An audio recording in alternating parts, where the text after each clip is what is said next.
Everybody good? Okay. Okay, good morning. It is 9:03. I'm going to go ahead and call the meeting to order. Supervisor Gonzalez, will you lead us in the Pledge of Allegiance, please?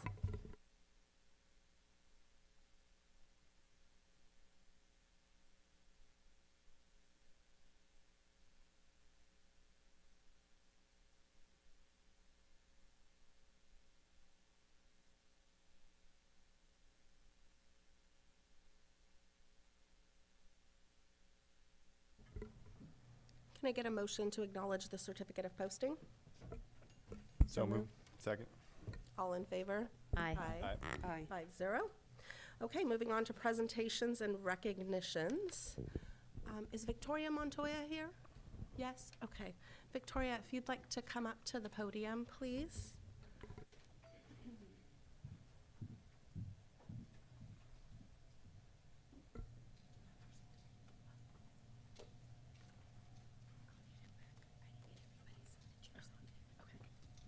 Good morning.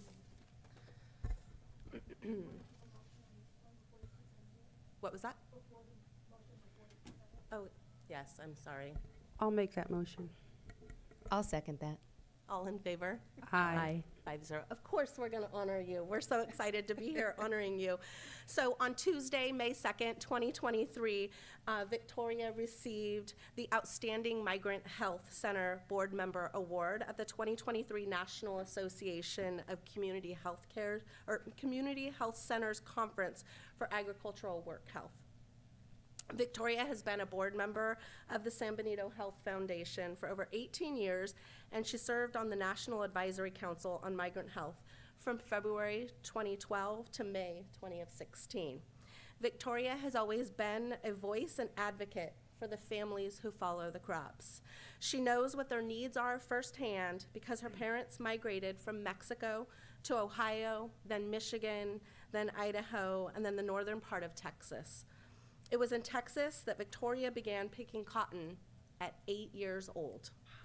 In 1957, when she was a teenager, they settled in the agricultural community of Hollister. We're so lucky to have you. Thank you so much for everything you do for this community, and congratulations on your award. And here's your certificate. I've got to get a few more signatures, so let me do that really quickly, and I'm going to give you this. So congratulations.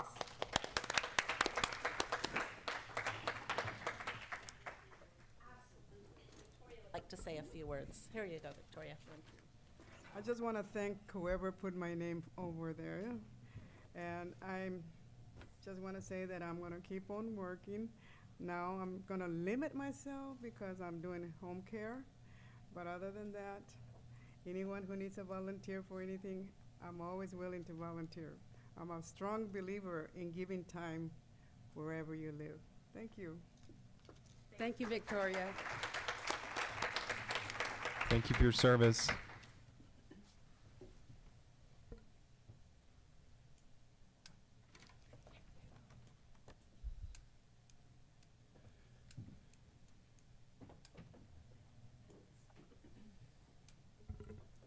Thank you again, Victoria. We're lucky to have you in this community.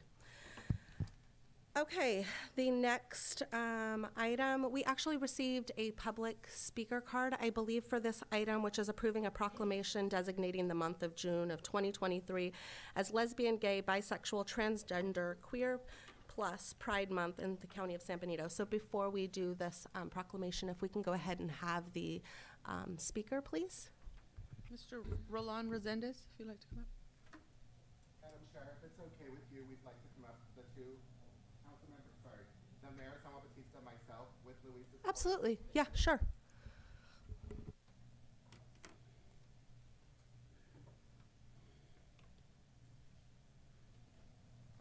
Good morning, members of the board, Madam Chair. My name is Louise Coombs, and I am the MHSA Coordinator for San Benito County Behavioral Health. As part of the MHSA Prevention and Early Intervention Programming, a safe space for the LGBTQ+ community has been provided at the Esperanza Center in downtown Hollister for a number of years. And I now work with the group of peer mentors who ensure that guests and visitors to this space, where activities occur, Linkage to mental health services is offered as needed, and all are warmly welcomed in this inclusive environment. The city has been greatly supportive in the planning of the annual Pride event, which this year is happening on June 25th at 11 till 1:30. Earlier this year, a resolution was passed to raise the progressive flag outside Hollister City Hall, thanks to Councilman Resendez. And a further progressive step in the move towards tolerance and understanding for this community is now presented in this proclamation for June as Pride Month, for which we greatly appreciate the board's consideration. Thank you, Leslie Jordan, Mayor San Juan Bautista. I just want to say thank you all for this proclamation. We in the city of San Juan Bautista appreciate it. Thank you very much. Thank you, Madam Chair, members of the board. My name is Roland Resendez. I'm an openly gay member of the LGBTQ+ community, and I am a city councilman of the city of Hollister. Yesterday was Harvey Milk Day, and for those of you that are not aware, Harvey Milk was a supervisor of the county of San Francisco. And I just wanted to close with a little quote. I might have mentioned it to you before, by Harvey Milk. All people, all young people, regardless of sexual orientation or identity, deserve a safe and supportive environment in which to achieve their full potential. Thank you to San Benito County Board of Supervisors for adopting this policy. By adopting this policy, you're taking the right step in the direction to ensure that Harvey Milk's dream and his advocacy is coming true here in the county. Thank you. Thank you. Okay, so now if we can get a motion to approve this proclamation. Madam Chair, can I say a few words, or can we do that afterward? Are we gonna- Yeah, let's go ahead and let's get it approved, and then if Okay, you don't mind, great. we'll. Thank you. So would somebody like to make a I'll motion? move to approve. I'll second. All in favor? Aye. No. Okay, so Supervisor Zanger, dissent. Okay, thank you. Supervisor Kozmicki? Yeah, thank you, Madam Chair. I just want to thank everyone who brought forward this item, and everyone who has fought for LGBTQ rights in this community and elsewhere. And we have come a long way toward eliminating discrimination toward LGBTQ community, but we're not, we haven't gone all the way here. And, so it's really important to recognize this month. This county has a habit of recognizing various groups in the community, various causes, and to me, this is one of the most important civil rights movements of our time, and so it is absolutely important that we support this part of our community. And as I said last year, I'm just really proud of this county for taking steps forward, and we certainly have. And I also want to just reiterate the event on June 25th, I believe is the correct dates, where the flag will be raised. I will be there proudly, and so I appreciate the invitation from the council member.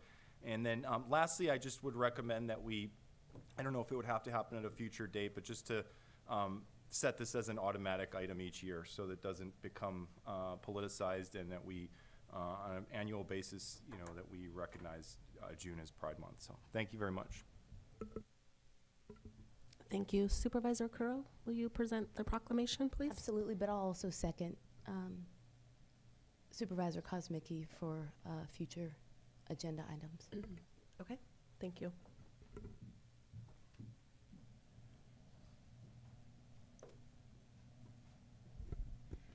Okay, first of all, I want to say I'm super honored to do this. I worked in San Francisco for several years, and I have to say the history in San Francisco is amazing, and I met so many wonderful people. Not as wonderful as San Benito County, because I love everybody here. So I'm going to read a few points from the proclamation.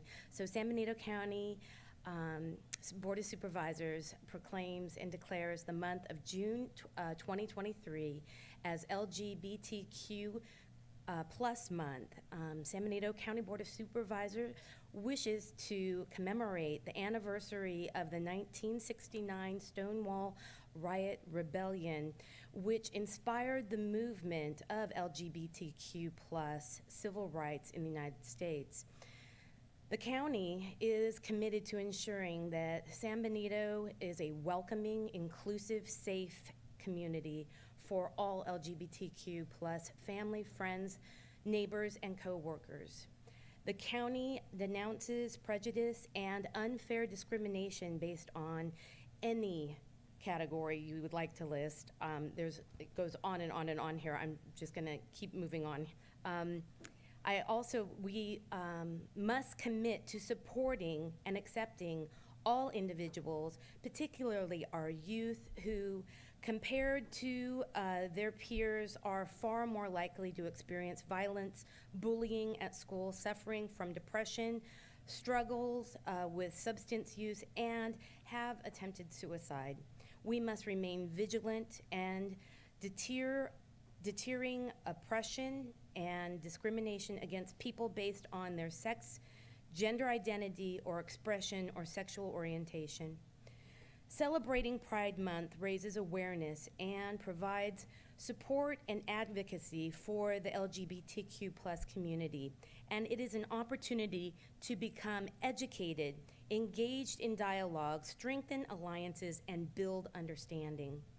We support LGBTQ community aligns and supporting LGBTQ+ community aligns with the county's strategic goal to support a safe and healthy community that nurtures the body and mind across all ages and social conditions. San Benito County Board of Supervisors do with recognition and proclamation the month of June 2023 as LGBTQ+ Pride Month, and urge residents to actively promote principles of equality, liberty, and justice. Thank you. Thank you. Okay, can we go to department head announcements, please? Thank you, Madam Chair. Yes, we do have an announcement out of our Public Works office. I'd like to invite up Steve Loop, our Public Works Administrator.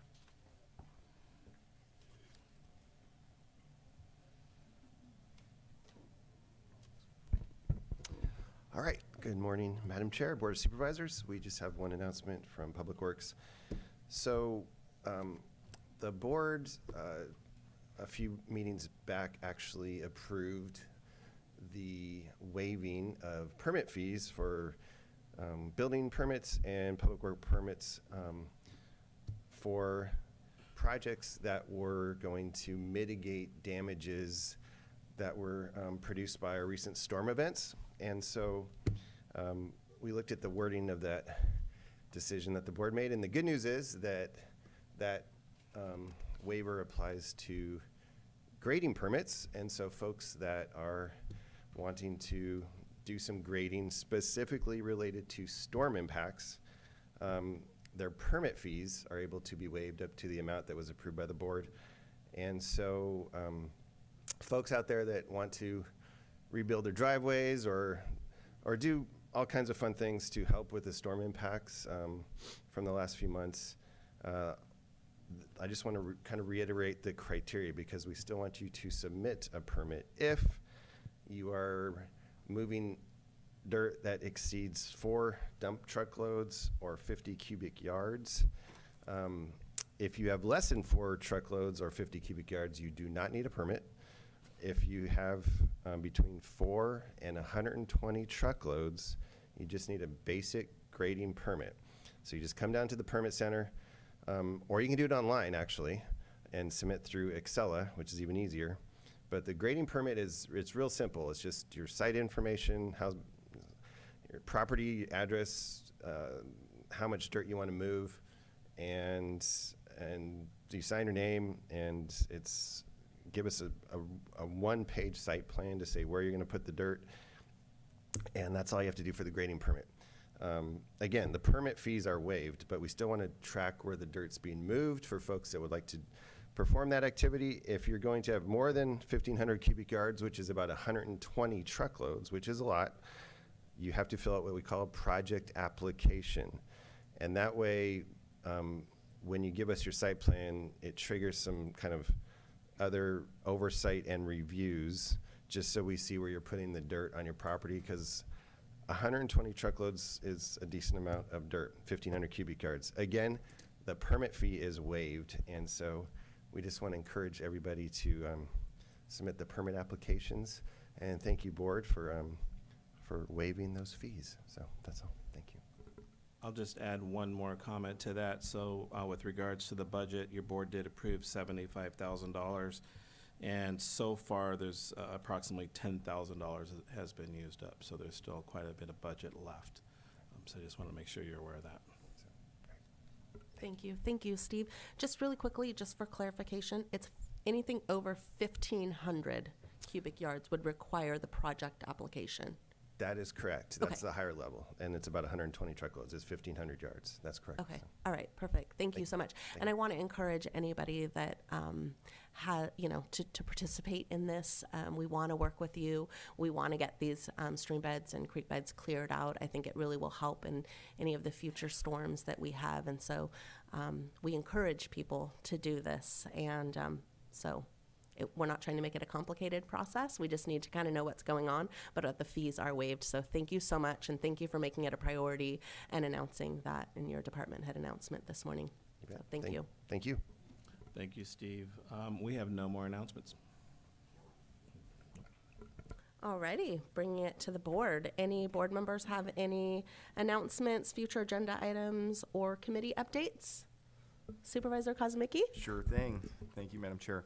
I had AMBAG, Association of Monterey Bay Area Governments. There was a discussion about a very significant need for an uptick in electric vehicle charging stations. As Samio County, according to their projections, if we're going to meet the state's goals of zero emissions by 2030, would need over 1,000 charging stations. So we have a whole lot of work to do when it comes to creating space and creating infrastructure for electric charging stations. We currently, I think the number we had was a certain category of level 2 stations is we have 4 of them. So we have a really long way to go, and I'm glad to see that that item is on the agenda, kind of chipping away at it at least, but we do at some point need to take some major strides as far as providing that infrastructure. 3CE, San Luis Obispo is the latest and likely last jurisdiction to be joining 3CE as part of the expansion that's been going on for several years there. Attended the ceremony to rename the community center in Hollister as after Pauline Valdivia, the late councilwoman. It was a really wonderful tribute to Pauline, and had a great turnout. And then I had a presentation last Thursday with Rotary San Juan Bautista, and gave an overview of the last 14 months, answered a lot of questions. Just a really great group of people in San Juan doing great things for the community. And then attended a senior center, the listening session, the effort to create a senior center in San Juan Bautista yesterday. They're in the process of forming as a nonprofit, but they are using the San Juan Bautista Service Club as a fiscal agent, which allows them to raise funds. So if anyone is interested in donating to that effort, please contact Mary Vasquez Edge, former councilwoman, or I can always connect you to Mary or anyone else involved with that as well if you'd like to contact me. Thank you very much. Thank you. Supervisor Curl? Hi. Okay. So I attended the NACO, National Association of Counties Conference in St. George, Utah this last week. Some of the highlights were public lands policies advocating for state and federal funding for those lands. It was very educational. I learned a lot. We also did a highlight on building economic resilience, especially in a time of crisis. I'm going to bring some of that information to the EDA, the Economic Development Advisory Committee. It was very interesting to hear the public-private partnership that's been most successful. The theme I got out of this conference is all about collaboration. It's not about county employees. It's not about just volunteers. It's not just about the public sector or the private sector. It's about working together as a community. And the counties that highlighted their success stories were very inspirational. Also, one of the most moving sessions was working in a time of crisis. There was about 100 people in this session, and the 3 presenters were so moving, it brought pretty much everybody to tears. Hearing what's happened across our country with wildfires and our state, and the floods, and some of the natural disasters that have just devastated our nation are really taking a toll not only on our county workforce, which we have to keep in mind ourselves. Overworked employees are really becoming kind of the norm. And we had a presentation by, his name's Dr. Dave. Dr. Dave did a presentation, and I actually got all of the slides. I'm going to share it with the board and staff. I really think we need to recognize when we are working not just with staff, but with anyone that is going through a trying time because of crisis, we have to recognize that they may be reaching out for help and don't know how to ask for it. It also has put a strain on elected officials, the number of elected officials that were truly moved and traumatized by some of these natural disasters. It was very tough to hear their stories, but we kind of rallied together and we built this kind of bond, and I'm hopeful and grateful to have those new relationships and friends to be able to call on in a time of natural disaster, because we know it'll happen again for us. Infrastructure grants are very popular right now, and I think Supervisor Kosmicki, with where we're going with charging stations and where they're needed, the infrastructure grants are going to be a great area to get funding from the feds for that, that endeavor. Besides that, I attended the Heritage Night from the Cattle Women's that was put on at Payne's Restaurant. It was on the Dunn family. It was extremely informative. I have to say I enjoyed it immensely. And if you're interested in getting the book, I can connect you, reach out to me. The book is, I bought it myself because I was so moved by the history of that family and where they came from and how they migrated and made it to San Benito County and were so successful. I attended the active shooter preparation training that was put on by OES. I have to say that's a topic I think we need to bring back to the board. Active shooters and being prepared and having the conversation in advance and knowing what we would do if it happened in this room. What would we do to keep our staff and the public safe? What would we do to keep ourselves safe? It's really an area that I think we need to start being more prepared. I also attended the Trindale Time Management training. That was very informative. And this is just a reminder, taking off my supervisor hat, I'm on the San Benito County Girls Inc. Committee, and San Benito, the Girls Inc. is doing their spring fundraiser on June 3rd, and if you are interested in attending, tickets are still on sale. This is a wonderful cause for after-school programs for our young women that have been extremely successful, and if you go online to Girls Inc., you can see and read all about it. Thank you, Madam Chair. Thank you. Supervisor Zenger? Thank you. Yeah, I don't have much. I've been going to meetings, but nothing too exciting. What I want to say though is things have been getting a little crazy out on Fairview. There's more and more accidents out there, and so I want to encourage everyone to please not pass cars that are trying to turn right or left if you cannot see around them. I get calls from residents saying, I almost got in a head-on collision. We need to put some signage up out there, so maybe we'll talk to Public Works about that. But in the meantime, please just be safe and, relax. You're going to get where you're going. Just take it easy on Fairview out there, please, because lots of accidents these days, so just take it easy. Thank you. Thank you. I don't have anything to report either. Let's go ahead and go to public comment. This is an opportunity to address the board on items of interest not appearing on the agenda. If you'd like to make a public comment in chambers, please provide a speaker card, and on Zoom, please press *9 or the raised hand icon. I do have two that were handed to me earlier. Rob Bernowski.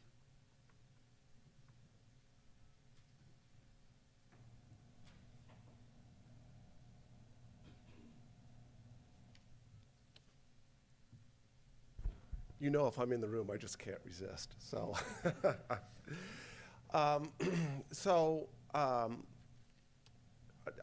those who forget the lessons of the past are condemned to repeat them again. And what happened last night at the San Benito County Health Care District is a lesson for all of you to always be aware about. It can happen to the county of San Benito, which is what I really want to talk about. Supervisor Zanger brought up a good point about Fairview Road. You know, I have 2 cars that have lane departure control. They don't work on Fairview Road and a lot of roads around San Benito County because the roads are so poor. That system relies on this striping. The striping is horrible. The potholes are horrible. And these are things that you need to focus on. What I'm actually upset about is looking at your agenda and some of the things today is, look, we are a Prop 13 constrained county. You don't have the luxury of trying to save the world. You don't have the luxury of virtue signaling. I would love to know how many employees of the county are here today and at every one of your meetings. It's expensive. Your meetings need to be precise on the governance of this county and the things that are most important to the people. Fire, safety, roads, other infrastructure, things along those lines. Do we have a hospital? I have to say, I'm very proud of knowing all of you, and I feel like I have a working relationship with all of you. You seem to be responsive to what the people say. You seem to be available to talk. But you have a lot of county employees here that really need to be doing their jobs because, again, we have so little money compared to the larger population counties like Los Angeles, San Francisco, Santa Clara. So try narrowing, really focusing your agenda on only those things that you really can afford to address and are meaningful to the residents here, to a majority of the residents. Because, again, we could still lose our hospital. Thankfully, this body is working on it on behalf of that board that has lost its way. So thank you very much for doing that. But please, please consider, stop all of this, agendizing things that don't get Fairview Road fixed, that don't keep our hospital, that don't get SROs at all of the schools and otherwise have law enforcement available. Anyway, I'm going to talk some more, unfortunately, on other agenda items, but I wanted to preface with that. And again, thank you all for your service. Thank you for your comments. We also have Jessica Wolander.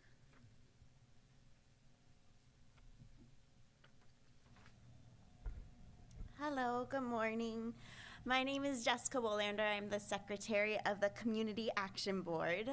The CAB is lucky to work with the Community Services and Workforce Development under Health and Human Services. I'm consistently impressed with the work that they're doing, but I wanted to highlight a few particular needs in the county, just kind of let you know what we're up to and what we're working on here. Speaking of needs, though, we are in the middle of completing the 2024-25 needs assessment. I've brought a flyer and left it in the back. So the needs assessment will inform our priorities and our work moving forward. So anyone who's here, we'd be grateful if you took 5 minutes to fill it out. And if the supervisors would be willing to help us kind of get it out to your constituents, we'd be super grateful. The more voices, the more input we can get from voices in the county, the better we can serve the county. So one of our current greatest needs in the county is permanent supportive housing. And that's housing which is supported by housing assistance and also offers, so the housing assistance is like long-term lease or rental assistance, but it also provides services as well. So these include, assistance with food or mental health services, and they serve either families or individuals. So currently we have one PSH program, and it's a Helping Hands program, and we're able to house 11 families or individuals, so that's 20 individuals total. So because of this program, these are families that were chronically homeless and they no longer are. They're currently housed in a permanent way. So that means that these individuals have access to things that we all likely take for granted, a roof over their heads, hot showers, warm beds, and they don't need to deal with the immense stress of houselessness, the mental health tolls, the stress of it. So The budget for the Helping Hands program is $308,000, and I think it's pretty amazing what we're doing with that. But if we could get more funding in that area, we could accomplish so much more, put so many more roofs over people's heads. So CAB is going to continue to support the staff in seeking funding opportunities for projects like this. And I know you've all been supportive of this in the past, and we would just be so grateful for your support, and we'd be grateful for your continued support. So thank you so much. Thank you for having me and for the work you do for this county. We also have Miss Valerie Eglin on Zoom. Miss Eglin, you've been unmuted. You have 3 minutes. Yes, thank you very much. I wanted to point to Mr. Bernowski's statements as being pretty much on point about the conservancy of money and the fact that we are a Williamson Act, Prop 13 situation where we don't have a lot of money. And I was very troubled with the article that Dom has put in Benito link.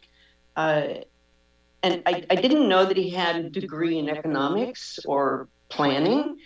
But it seems like there's a lot of casting aspersions upon the boards that we've had in the past and the economic development necessary to have the tax base that would support Fairview Road, support all the things that the county has in its pocket to do. So I just wanted to express my dismay at, it sounded like he's coming from an insider point of view, pointing out to the county that the board is not doing the right thing to bring our county forward. So thank you.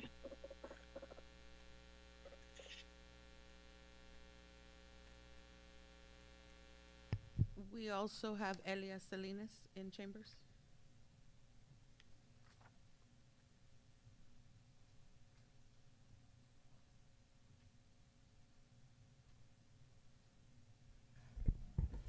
Good morning. I wasn't going to speak because I'm actually supposed to be saving my vocal cords. I just had surgery. Thank you to Robert Bernowski. You bring up a really good point with regards to what is discussed and what isn't discussed up here. I mean, there are supervisors who have their independent individual point of views that not necessarily align with what's in the best interest of the county. I was taken aback literally by Supervisor Angela Curro's comments, how she was so proud to be here. She was happy to work in San Francisco, given it that she had that personal contact with the LGBTQ plus community. Yet when Supervisor Kosmicki brought the action, not one single supervisor seconded his motion to bring it forward. Don't do an action after the fact and pat yourself in the back because now it's like, oh, what a great idea, because it's not. It wasn't. It was somebody else, and you need to thank that other person for bringing it forward.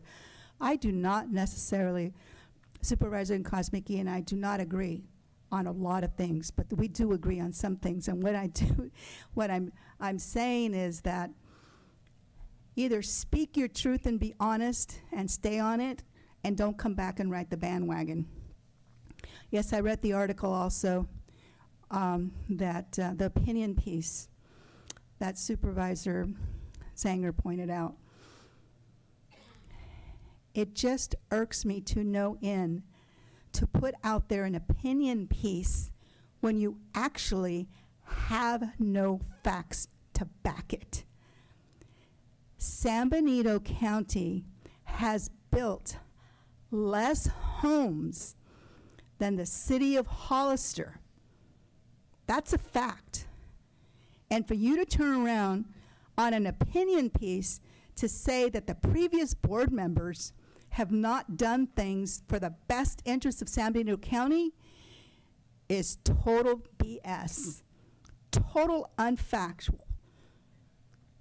You want to come up here and you think you want to make some changes, then try it. But don't go back and try to blame where we are today on someone whose name you will not say, a face who's no longer here. But it's so easy to turn around as an elected official. You can lie. You can lie, you can lie, and you can lie. And you know what? You're not liable. People can tell you the truth, and that person will still lie. So I don't want to see this to continue with the board here.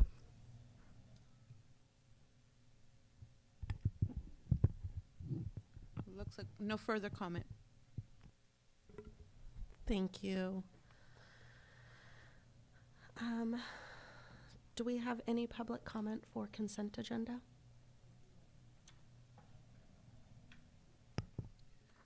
If you'd like to make a comment on consent agenda, please provide a speaker card. On Zoom, please press *9 or the raised hand icon.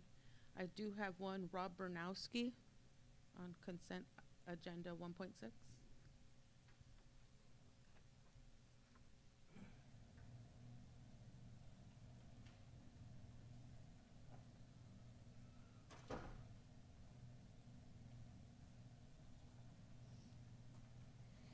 Again, thank you for taking public comment on this item. I appreciate it. This is an extenuation of my initial public comments during the general public comment, but I have a question for you. Well, first of the board, how many of you have read the text of Senate Bill 211? Yet you're about to, vote on a proclamation in support of it. Do you know what the ramifications are for the county? Any of you? Madam Chair, point of order, we can't answer questions, just so you're aware. Well, actually, you can. You can back and forth with me. You can't debate it amongst yourself, but actually you can, but because it's on the agenda. But anyway, this is the problem we're talking about. You're taking time to print it on the letterhead. You're taking time for somebody to work it out. You're taking the time to read it. Now you're taking up time here, and I just don't think that you should do things like that. I don't think that you should do a proclamation or a resolution on anything unless you truly understand what the ramifications were to present it here and what the ramifications are down the road. You took an allegiance to that flag behind you, to the United States of America. Can any of you say what dealing with greenhouse gases for the United States, how it will change global warming? When China is building coal plants. India is building coal plants. You can't solve these problems, but what you can solve is Fairview Road by way of example. What you can save by way of example is the hospital. These are really important things. Because again, while we're taking the time to do this, there's some cost per minute. Remember, even the hospital said, it's $410,000 a day, I think, to operate that hospital. What is the cost of all of the employees here that are waiting for you to get to their things while you do things like this? So again, I'm just asking you to be critical about yourselves and think about this because, look, there's a lot of parents up here on the board. I'm sure you want to get home on time to your children today and get your whole days going. I know that for some of you. Look at college, yes. So anyway, my point being is, let's reduce these meetings to what's most important. And if you don't know what that proclamation says, you haven't read the bill, you should not vote for it. It brings you no money, $2.5 million for the whole state. How much of that will we get if it passes? Notice there's very few co-sponsors on that bill. I think there's one. So anyway, I'm just begging you to focus on what's important to us and what's doable. Thank you.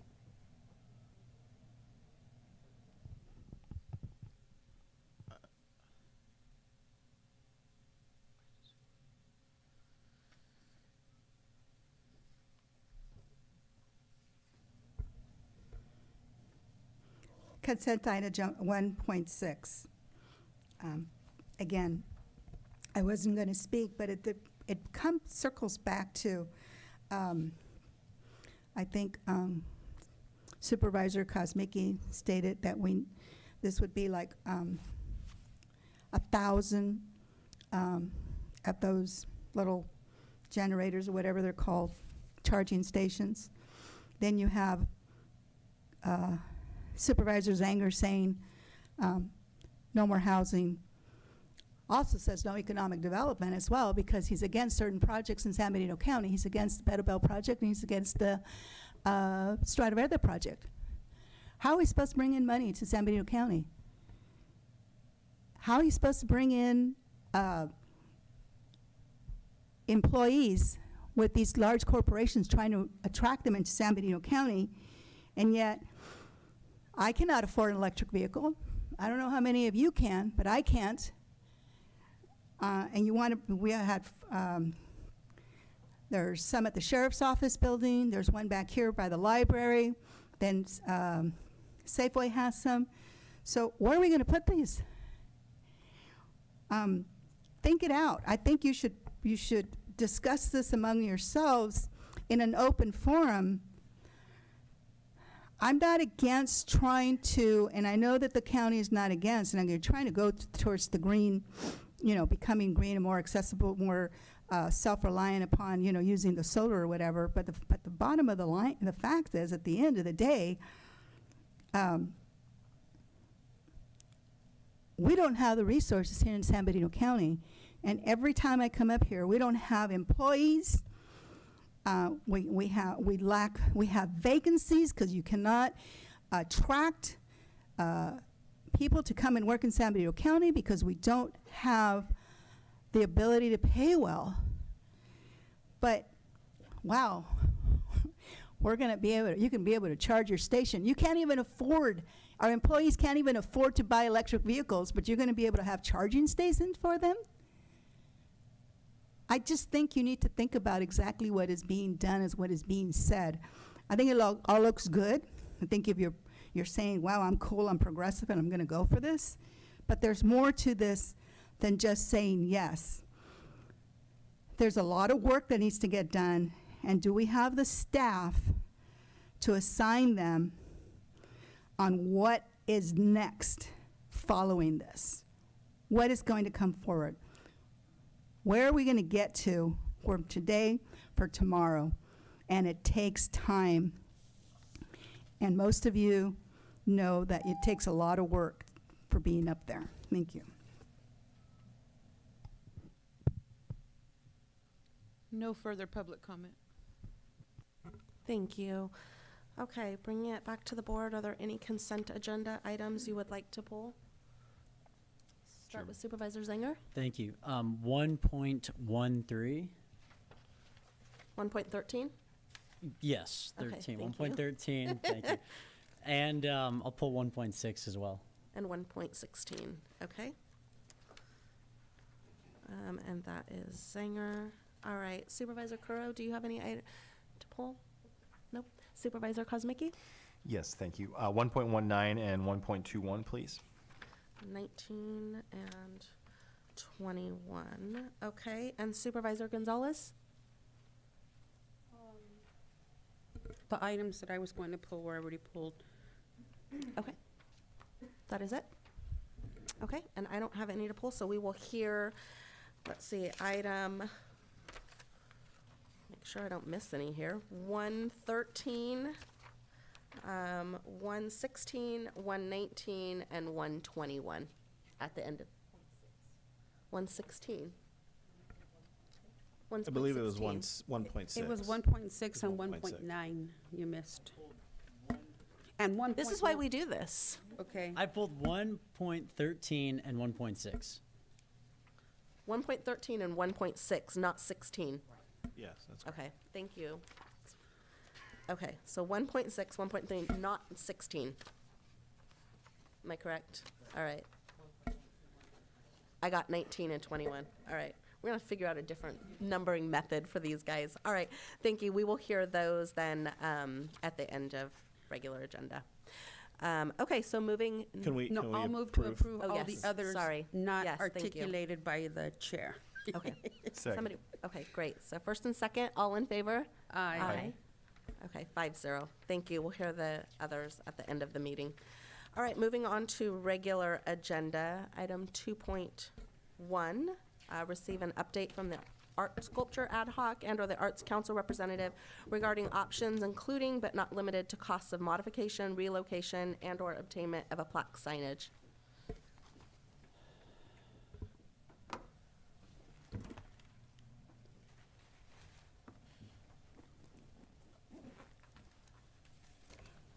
Good morning. Good morning, Madam Chair, Board Supervisors, and members of the public. This item is before you once again as an update to the work and discussions that the ad hoc and staff members and stakeholders have had in regards to the art sculptures out in front of our building. So a brief update on what has transpired since our last board meeting. On April 11th, the Board of Supervisors received a presentation from Richard Deutsch in regards to the art sculptures, the history and background. From that meeting, it was the consensus of the board to create an ad hoc that consisted of Supervisor Sanger and Supervisor Sotelo. With discussions with the ad hoc, we went ahead and moved forward with conducting a survey of county employees regarding how they felt and affected them, or how they felt affected by the art sculptures out in front of our building. From that study, I'm just gonna say a couple numbers. We received approximately 224 responses. That's how long they worked for the county. 45% roughly, they've been with us from 0 to 5 years. And then next range was 5 to 10 years. That was 24% of them. And then individuals working more than 10 plus years for the county, that was roughly 30%. Out of that total, we did ask where their work site was. 12% of those individuals responded that they work here in the administration building. 87.5% responded that they work somewhere else, either a different department or a different location. Out of all the responses, negatively affected by the rock sculptures, only 8.93% responded that they were negatively impacted. Positively affected by the rock sculptures, 15.18% responded that they were positively affected. And a 75.89% responded that they were neither positively or negatively affected by the rock sculptures. Following more, we also reached out to a couple of individuals to kind of discuss what it would take to remove, disinstall, and relocate the art sculptures from this building over to the Historical Society. And in the staff report, we did put some preliminary numbers that totaled roughly around $30K to remove from this space here over to the Historical Society.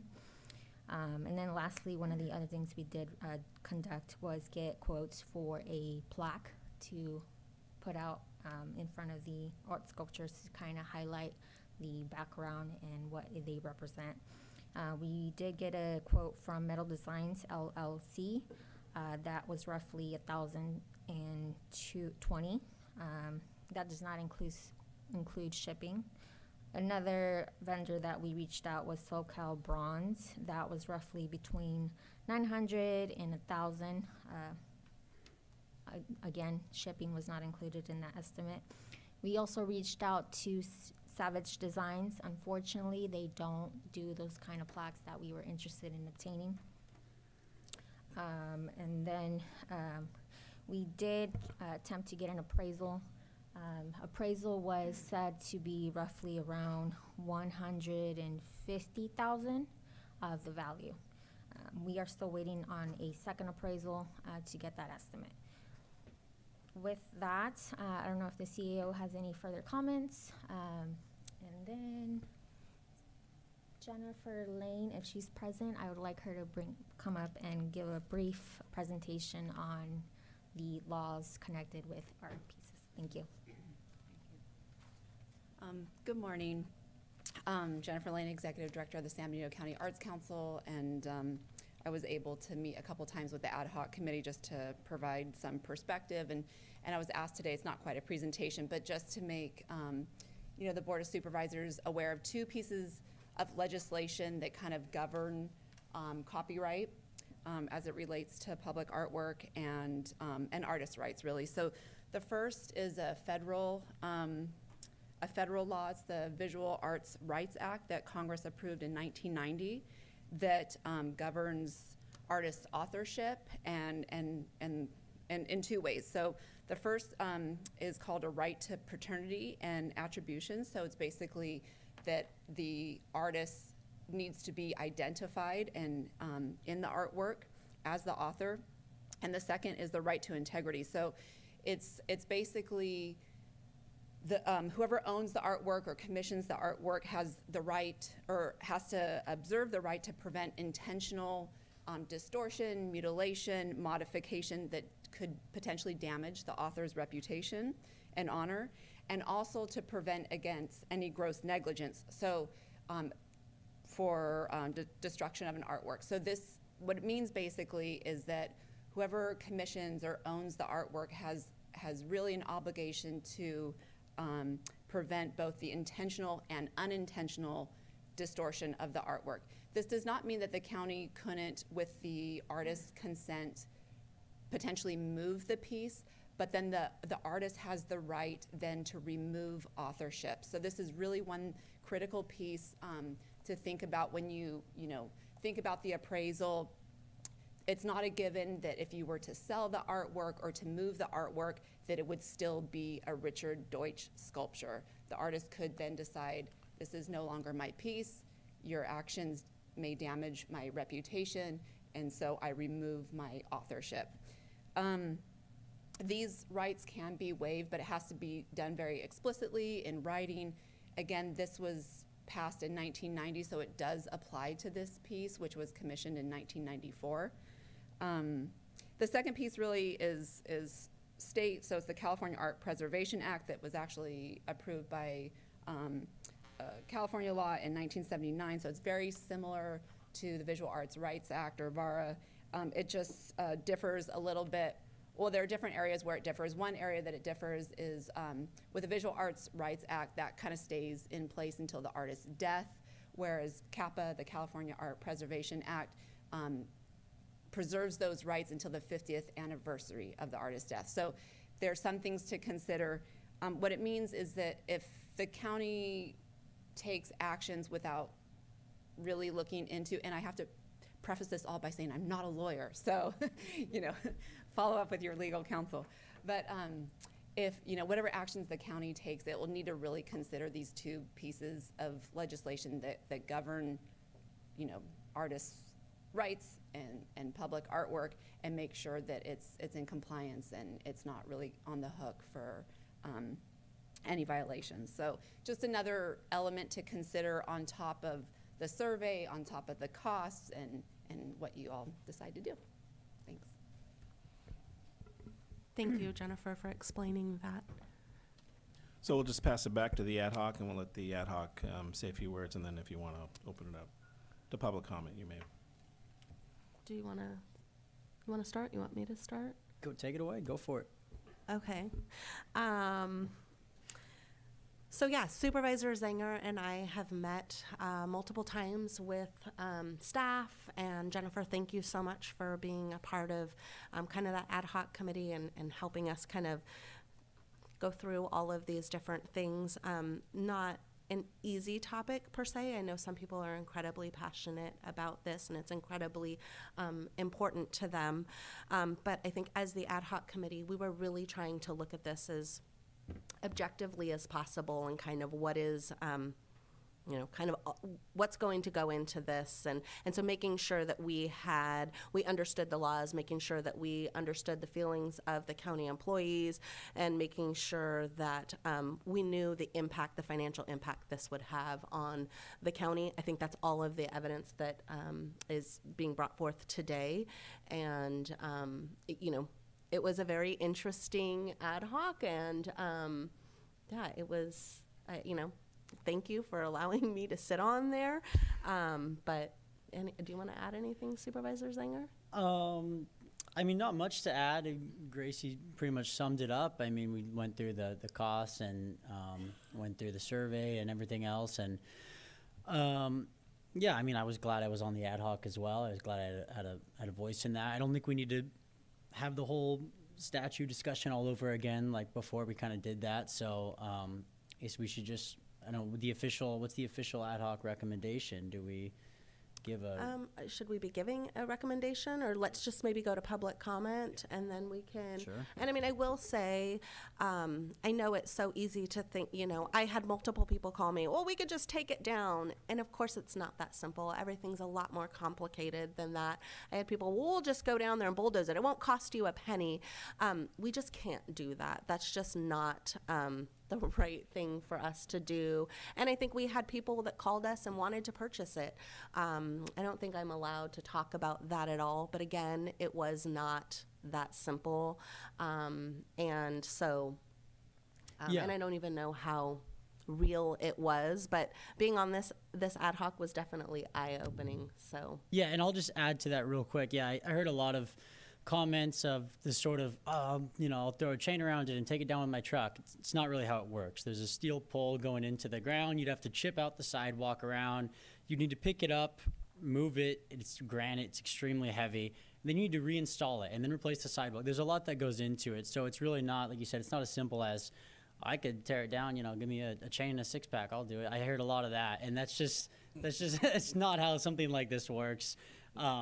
Let alone there's the legal issues with that as well. So yeah, that's just touching on that. It's a lot that goes into it that people don't exactly see. And I think we want to be seen as a community that supports art and supports our artists. And there is definitely a danger in getting rid of this statue. Us maybe not being seen in the art world is very friendly and jeopardizing future artwork here. And I think that's something that is a potential for this as well. So with that, I think unless you have anything else to add. Public comments. Okay, we'll go ahead and open it up to public comment. Thank you. If you'd like to make a comment in chambers, please provide a speaker card, and on Zoom, please press star 9 or the raised hand icon. Thank you. Go ahead, Ms. Salinas. Go ahead. I don't have any. Oh, I do have Zoom. Thank you. Apparently, I have what the answer is going to be, but just to be clear, this artwork is not proudly displayed on any San Benito County social media websites or anything like that. The artist himself doesn't even have it as part of the artwork that he's done in his history. Yeah, I find it offensive. I'm not the only one, but obviously you all have made up your decision. But there was, if he's such a prominent artist, and it's possible that San Benito County could make some money from it, then put it up for auction. If he's such a great artist, and you know, municipalities are lining up, or private people are lining up to have his artwork, then go for it. And it's a shame that the folks that thought that this was art that represented San Benito County, I don't know if there were any women on that committee. I know that Gordon Machado came and spoke in favor of it, and he was very proud that he was part of that committee. But he wouldn't answer me whether there were any women on that committee that approved this artwork. There's nobody in this room except maybe Barbara. I don't even think Barbara was here in San Benito, working in San Benito County at that time. And it's too bad. And I totally get it. I mean, there was a group of people in Florida, right, that were offended by the Statue of David, and that's artwork, but they were offended that their children were being exposed to some artwork that they thought was offensive. So, good luck. Thank you. We also have on Zoom Valerie Eglin. You've been unmuted, ma'am, and you have 3 minutes. Thank you so much. Such a dilemma. And you could see from from Jennifer Lane's explanation of the laws around art, and what it does is fully expose the responsibility that the Board of Supervisors or any entity choosing art for a public venue has to reach out into the community rather than have a small ad hoc or committee making the decisions without the sight unseen. And so it's, I think it's a good lesson for the future. I would really think it'd be fantastic if it could be taken to or get a bid from Sotheby's right down here in Carmel and find out what their opinion might be, where the market might be, and how that might benefit the county. So that's my opinion. Thank you.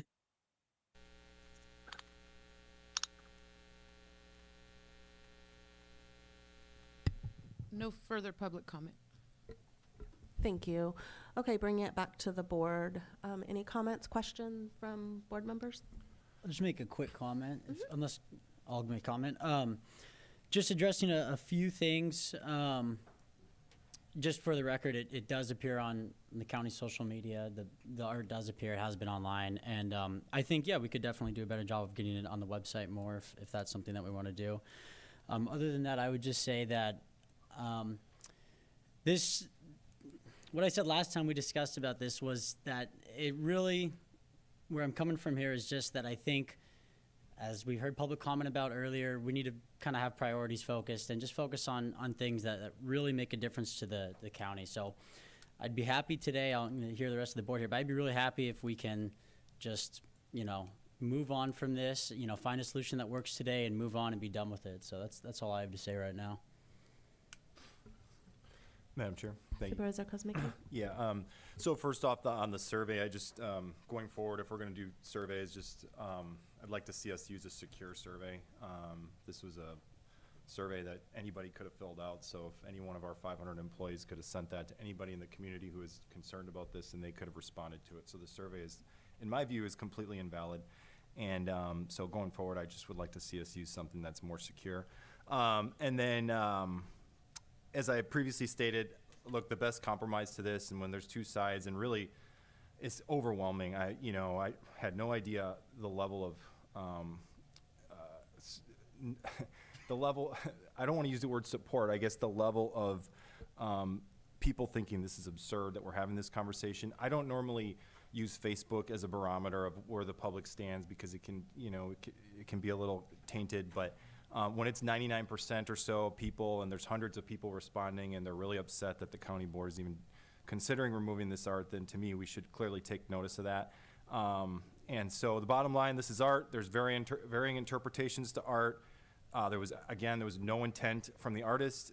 It's very clear to me that this does symbolize pinnacles. If you look at pinnacles and the rocky crags, the art actually accurately portrays that. So if folks in the community want to see it as something else, then that's certainly their prerogative.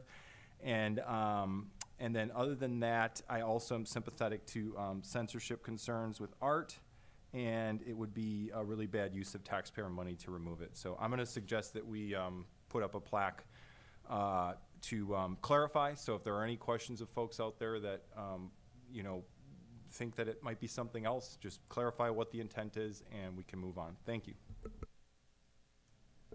First of all, I want to say thank you to Jennifer for your research. I knew there was something legal that prevented us to just go and dismantle a piece of art. So I appreciate you bringing that to our attention. And I know that there is a population out there in the community that don't see it in the light in which it was created, but we have the law to protect us. And I would concur with Supervisor Kosmicki that we go ahead and do some sort of signage plaque.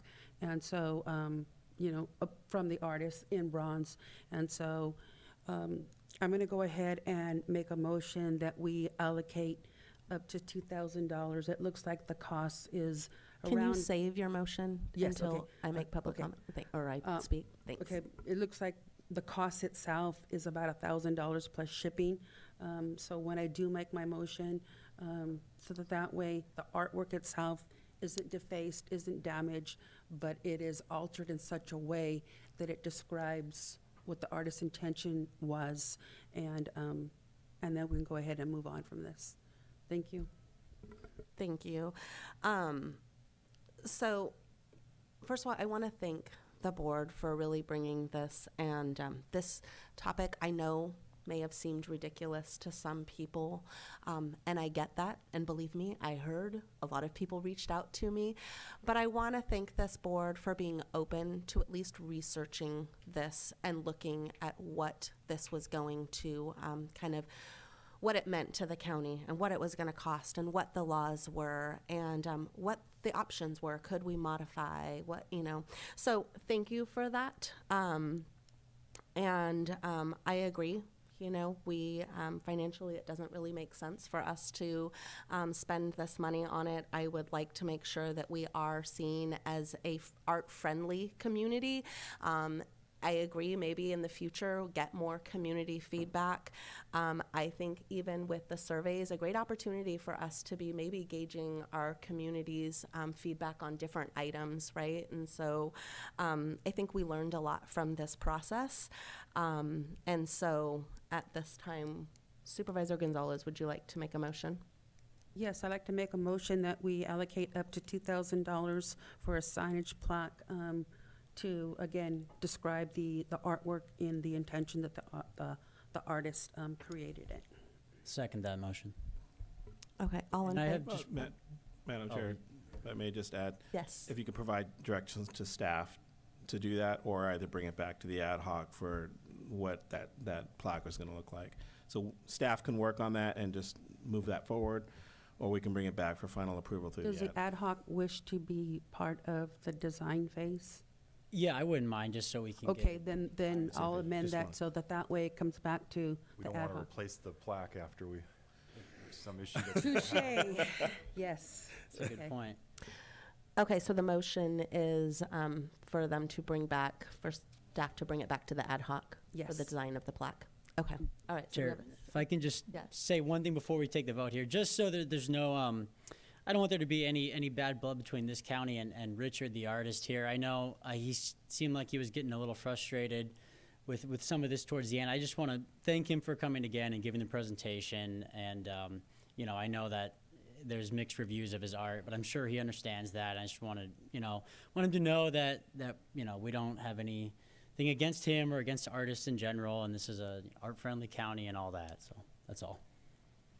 Thank you. Okay, so we have a first by Supervisor Gonzalez and a second by Supervisor Zenger. Did I get that right? Okay, so all in favor? Aye. Aye. Aye. Any against? Okay, 5-0. Thank you. At this time, let's go ahead and take a 5-10 minute recess. Thank you.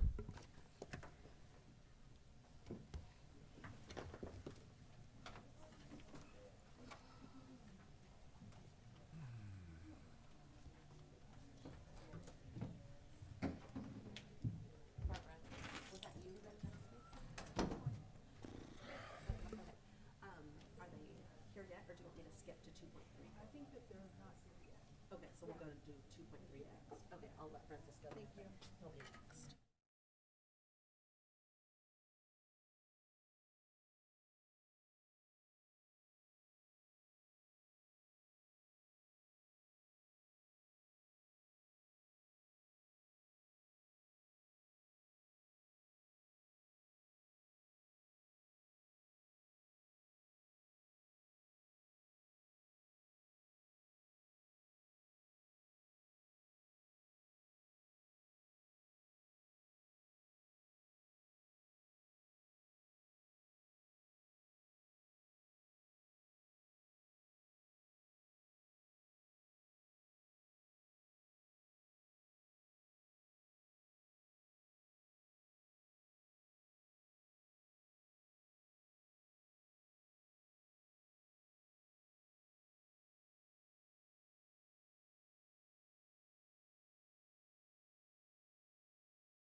and jump over item 2.2, and we'll come back to that one. We're going to go to 2.3 right now, receiving a presentation from the Elections Department on the Elections Administration Plan.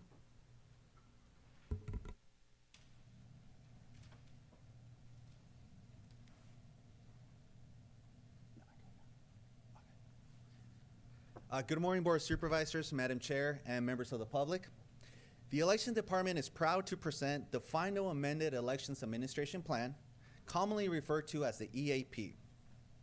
In accordance with the Voters' Choice Act, the Elections Department created an EAP with the help of the public through a process of public hearings, public comment, and consultations. The process began in March when staff reached out to its 27 community partners for public comment and feedback. The election staff then embarked on a roadshow, doing 16 presentations throughout the county, presenting to nonprofits, government agencies, civic organizations, and political parties.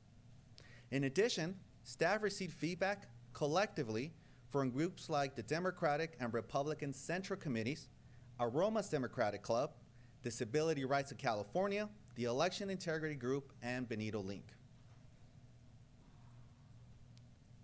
The public input process produced two significant changes to vote centers. First, the Armory Vote Center was replaced with the Abundant Life Church, and it will be open 10 days before Election Day. This new location is very promising, for it's located next to Highway 25, where more than 13,000 people commute to work every day. We expect between 75 to 100 people to vote before Election Day on the first election. Secondly, the San Juan Bautista Community Center will be open for 4 days instead of 10. Historically, less than 11 people show up to vote before Election Day at this particular location. If the county reaches 40,000 registered voters, the next vote center location will be the Church of Jesus Christ of Latter-day Saints. This church is located in a heavily populated area. It is ADA compliant and has committed to be a vote center for the next 4 years. As requested by the public as well, but contingent to budget allocations, staff will attempt to convert its multi-purpose van to a mobile vote center, serving remote communities when it's not being used to collect ballots or deliver equipment. Likewise, the Aromas fire station will now serve as the next drop box location, bringing the total number of drop boxes to 7, exceeding the 2 required by state law.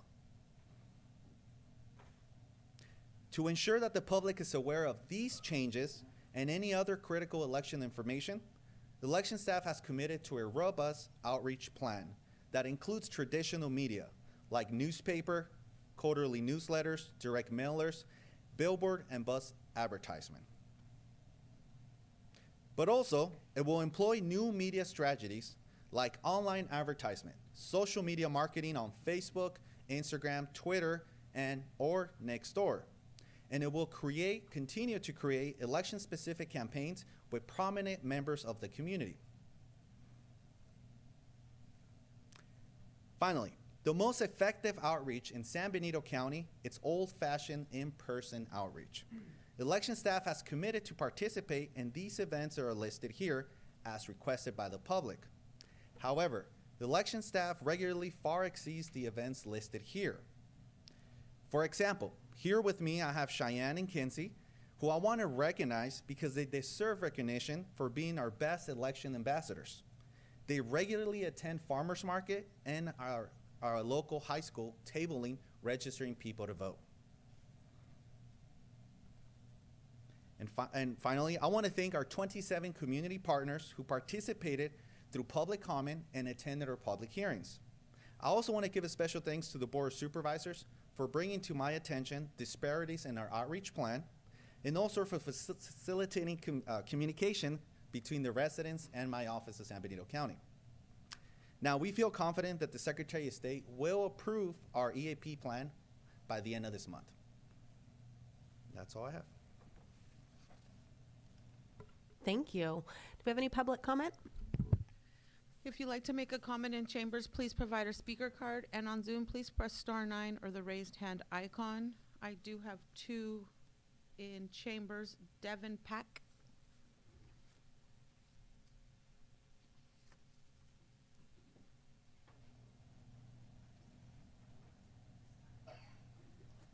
Good morning, members of the board. Thank you for hearing me. I'm Devin Pack. I'm not here necessarily acting as an official representative of the San Benito County Democratic Central Committee, but I am a member of that, and I was, on the conversations in regards to the review of this election administration plan. Overall, the comments, that I heard from my colleagues is very positive on the addition of an Aromas Center. That's a positive thing. A lot of Aromas people, as members of the Anzar Hills Democratic Club, commented about the challenges of getting over to San Juan Bautista or to Hollister, and wanted something that was a little less Hollister-centric as far as vote centers and drop boxes. There is a slight concern over the fact that, it's all churches, and just making sure that there isn't any electioneering or proselytizing happening during the elections process. But at the same time, we recognize the limitations of public areas that are available at all hours during the election cycle. So those are our major comments, or in regards to the election administration plan. Okay, thank you. We also have Barry Katz.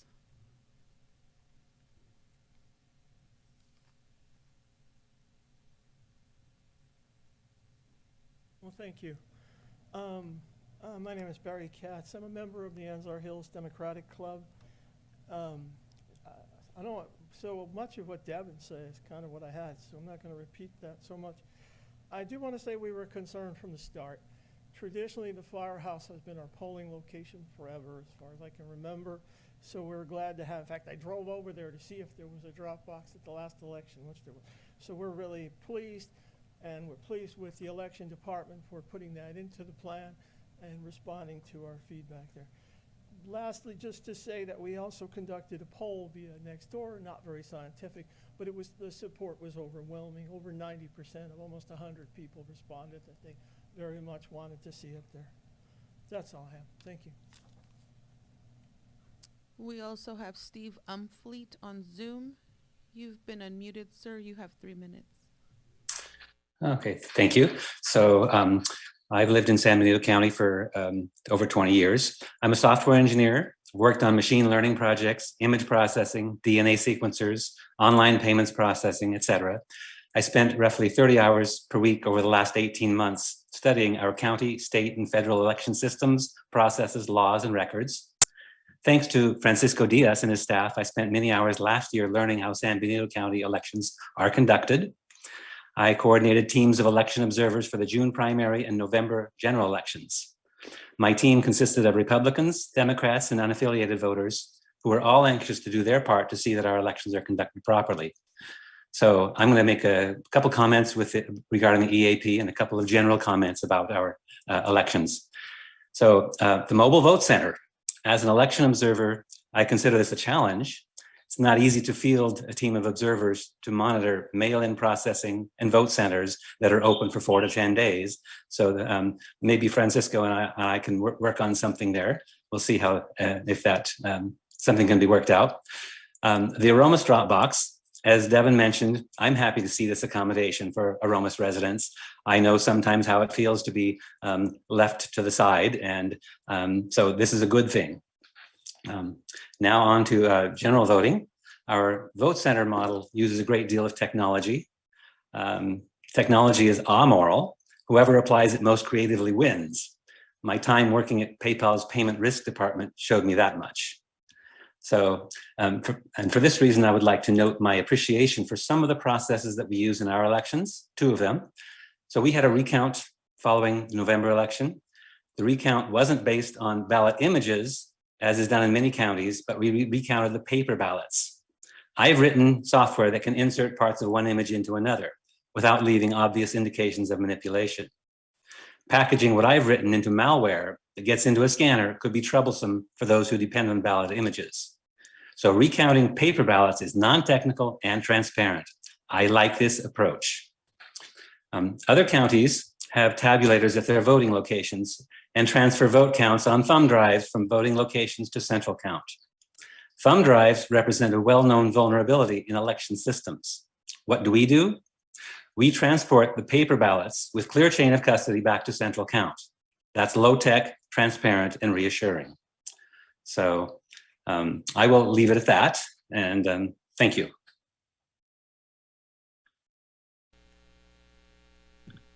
We also have one other in chambers, Jane.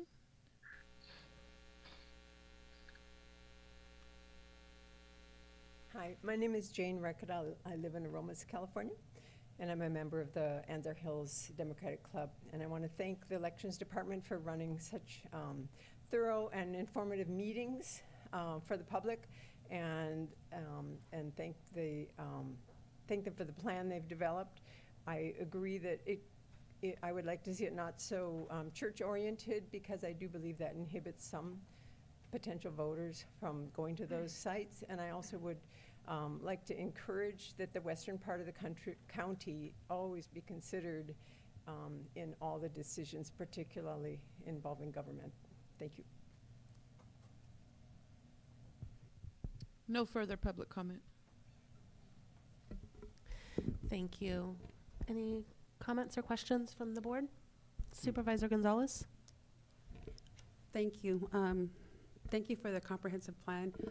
I share the concern too that the sites that we do have for public voting are of a religious nature.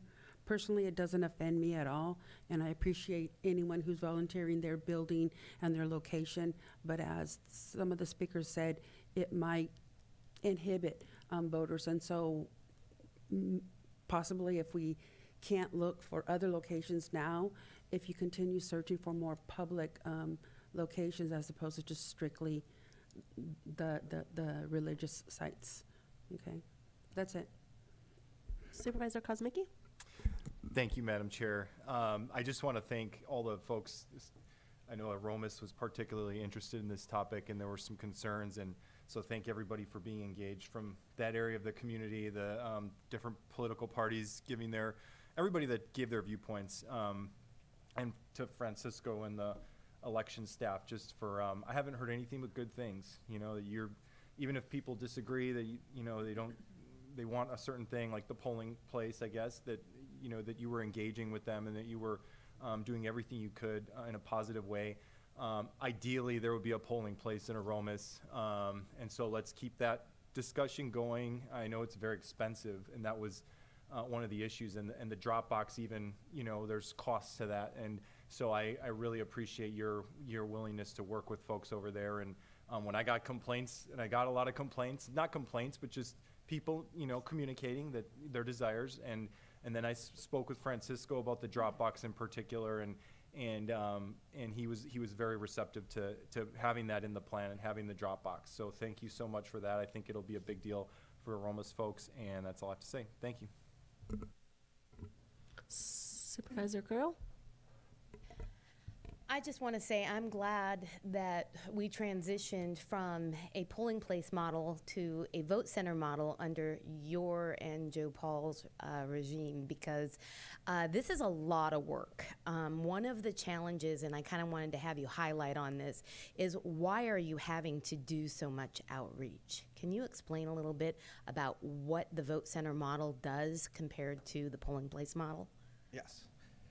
So one of the key features, and thank you for asking that question, Supervisor Curro, key features of the Voters' Choice Act is that we are required by law to have a comprehensive and robust outreach plan.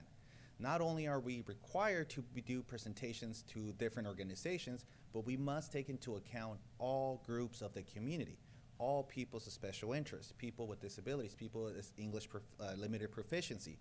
And this can manifest itself in various ways. Like I showed before, it could be through various advertisements, media, but it also involves a lot of in-person interactions. Now, you can attend a farmer's market and you can perhaps talk to a certain community, but you're not gonna get the most out of that if you don't attend high schools, if you don't attend social clubs, mixers, if you don't attend church settings, if you don't attend a community town hall. So my staff and myself, we're constantly out in the community trying to interact with the most people that we possibly can so that we can target every community of interest in San Benito County. And that's one of the key and most important, one of the largest features of the Voters' Choice Act. And this takes a lot of staff time and resources. This is something that is a big shift for our community, but a open dialogue with the community and transparency is the most important thing, in my opinion, when it comes to elections. Observing and taking into account the comments from the public about being able to observe the mobile unit. Very important that it does not come across that this is anything, behind the scenes happening. Keeping a steady path on the mobile unit that can be observed by individuals, I think, is extremely important. So I commend you and all of the staff. I know personally how hard your job is, and it's even harder with the Vote Center model. So I thank all of you for your dedication and moving this community forward with this new model of voting. So thank you so much. And if I may just say a comment, when it comes to the mobile vote van that we're going to try and implement, we do have a planned implementation where we're going to notify people in advance through various social media to ensure that they know exactly where we're going to be located.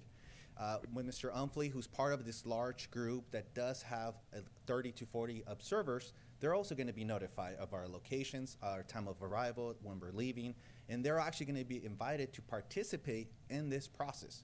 When I say participate, they're going to be part of the process from when we get there to when we leave, and they're going to be able to observe, monitor, and be able to review all our documents. One of the key things about the Voters' Choice Act is that everything we do is fully transparent. Our logs, our documentation, and all our processes and procedures as well. Supervisor Zenger? Yeah, thank you. Thank you for the presentation, Francisco. I like what you, to steal a word from Supervisor Carl, I like what your regime is doing. So I appreciate that. It looks good. There was one thing that surprised me. I just had a question about, I noticed on the slide there you had, I get like FM radio as one of the outreach methods. Do you find success with that? Maybe I'm out of touch. That just seems interesting to me. It's a great question, and it's not the first time we've gotten that before. But interesting enough, especially for the Spanish-speaking community, it is extremely important. So we do a lot of advertisement in stations like La Bonita and Radio Láser, and we actually have found that that's the best way to communicate, because a lot of people, especially blue-collar people, when they're out on their job sites, are constantly listening to the radio. So what we do is advertise to them, or we all have sometimes people in my staff, like Anna or myself, will go and have conversations and dialogue with the radio station so that we can have an interactive conversation. And we actually get phone calls while people are working, asking questions about election, voting, registration. And it helps us be able to put a lot of correct information out there to that community. Cool, thank you. I just want to say, I think the elections department, I think what you guys are doing, Francisco and your team, is awesome. I think every time I go in there, whether as a candidate or as a supervisor, as just somebody from the public, always so incredibly helpful. And you guys are at every event, any event that I go downtown for, whether it's a farmer's market, or it's a Earth Day celebration or a Healthy Kids Day, you and your team are always there and so friendly and warm. And so thank you, and thank you for all of your work that you guys are doing on this. I think it's incredibly important for our community, and I'm really proud of what you guys are doing. So thank you. Thank you. We greatly appreciate it as well. And I think this is just an informational item, so there's nothing for us to pass. So thank you for all the information. Thank you. Okay, so we will go back now to item 2.2. We're going to receive an update on the public defender contracts and authorize a release of an RFP as set forth below as may be determined by the board. Thank you. I'm going to start the presentation, then I'm going to turn it over to our Deputy County Counsel. So it's a three-part issue before the board today. The first part is whether to authorize an RFP. The attached RFP is a draft. It would be finalized before being sent out. But if the board would like a summary, let me just briefly indicate where we're at today. We currently have public defender services provided by three main contracts. There's the primary public defender, then there's the second level, which is served by Harry Demcar, and the third level, which is served by Pamela Brown. Levels underneath that are appointed by the court. That means when there's multiple defendants, or that each defendant gets their own level, their own attorney in the level of the conflict attorneys. When we last went out for an RFP, resulted in a contract with the Fitzgerald Alvarez and Chumo firm, and that was a 3-year contract, and it's scheduled to end May 1st, 2024. We were originally contemplating doing an RFP in January of this year before we extended or did a new contract for years 24 on. During our last RFP, there was a vigorous outreach. We emailed 45 criminal law attorneys. We emailed 38 local attorneys. We did Indeed postings. We made outreach to the California Public Defenders Association, the California Attorneys for Criminal Justice, and the National Association of Public Defenders. In addition, we contacted the Merced County Bar Association, the Santa Clara County Bar Association, posted on LinkedIn and Indeed, which I mentioned, the Monterey County Bar Association, and Santa Cruz, and I don't know whether I'm mentioning one of these more than once, Merced County Bar Association, published in the Daily Journal as was Western Cities Magazine. And we received 7 respondents, and we had a vigorous, I think a very good committee that evaluated the respondents, those 7 respondents. We had an ad hoc, and then those ad hoc members selected members of the public that would be good representatives for that committee, and there was a member of LULAC, a member of the Hollister Youth Alliance, a community member, a retired law enforcement member, and a representative of the education system, a superintendent of one of the smaller school districts, but a superintendent of a school district. So what we're asking for now is that the board authorize a new RFP, and that would either, we'd do the same vigorous outreach that we did previously, either we'll bring in more candidates for the board to consider, or we would determine whether to proceed with the Fitzgerald firm. Extending the existing contract will allow them to have easier time to recruit attorneys to serve in our area, since there's only 11 months approximately remaining on this contract. It's difficult to bring attorneys in for that remaining 11-month period of time. Can I turn it over to Deputy County Counsel? Yes. Good morning, Honorable Board of Supervisors. I'm Eckham, your Deputy County Counsel. Thank you, Barbara, for the introduction. One thing that I wanted to do today is discuss the possibility of having the Office of the State Public Defender do an evaluation of our entire public defense system. There's sort of pros and cons to this approach. For example, if you decide to put off the RFP and do the evaluation, then there's that time element of you're not able to immediately have Fitzgerald retain people, but the benefits of that would be that if you have an objective evaluation from a qualified public office, then we have more of a data-driven, evidence-based approach from an evaluator that's more so neutral, and they can provide a bit more of a third-party objective perspective. One thing that I was also hoping Laurel from OSPD could talk about today is the potential of having whichever public defender we go with have potential immigration service aid, because that's something that our community, I think, could benefit from, and that's something for your board to consider as well today. I think there's several possibilities, and I want to point this out specifically so that you're aware of it. We could go with the RFP today and not do the evaluation. We could go with the evaluation and the RFP at the same time, or we could put off the RFP and do the evaluation and then consider how we want to revise the RFP and then put out the RFP at a later date. With that, I will give the floor to Laurel from OSPD so that she can explain more about the evaluation and the whole process, and maybe what you did with Del Norte too. Okay, thank you. Thank you so much for inviting me here today. It's my pleasure to be here.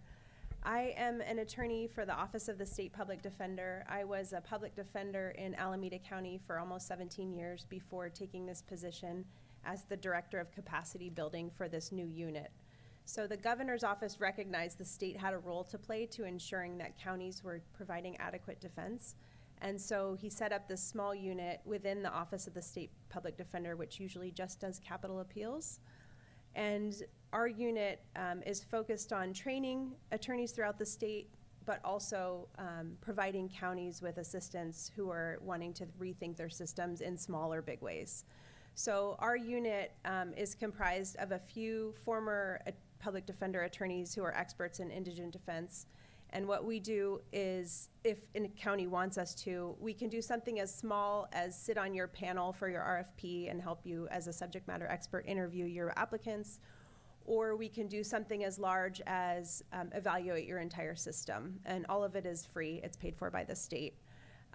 So for example, in Del Norte County, they invited me in to do an evaluation of their system. And what I did was I interviewed all the stakeholders, the judges, the DAs, the probation, the sheriff, and the defenders. And we tried to identify what's working well and what could use some help. And then we gathered all the data, researched it, and tried to figure out where are the gaps and how could they be fixed. I presented a report to the Board of Supervisors, and then I presented at one of their board meetings, encouraging them to change from a contract model, which lacked transparency. They didn't exactly know where their taxpayer dollars were going. When you pay private lawyers, you don't know, what their caseloads are or how much time they're allocating, how much training they're doing, any of that, to a model where they have some county employees supervising the contract attorneys.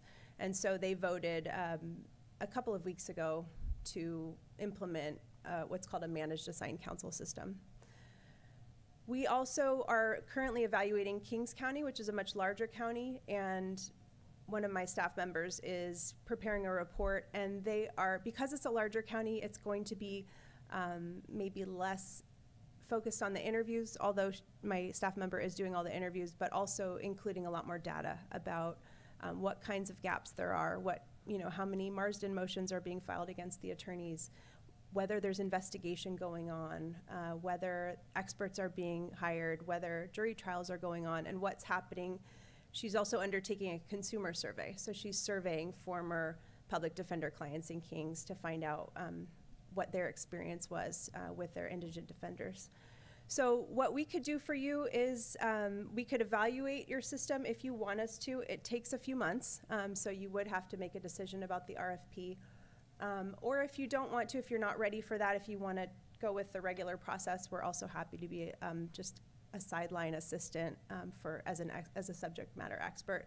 I did notice a few things in looking at your data, just preliminarily.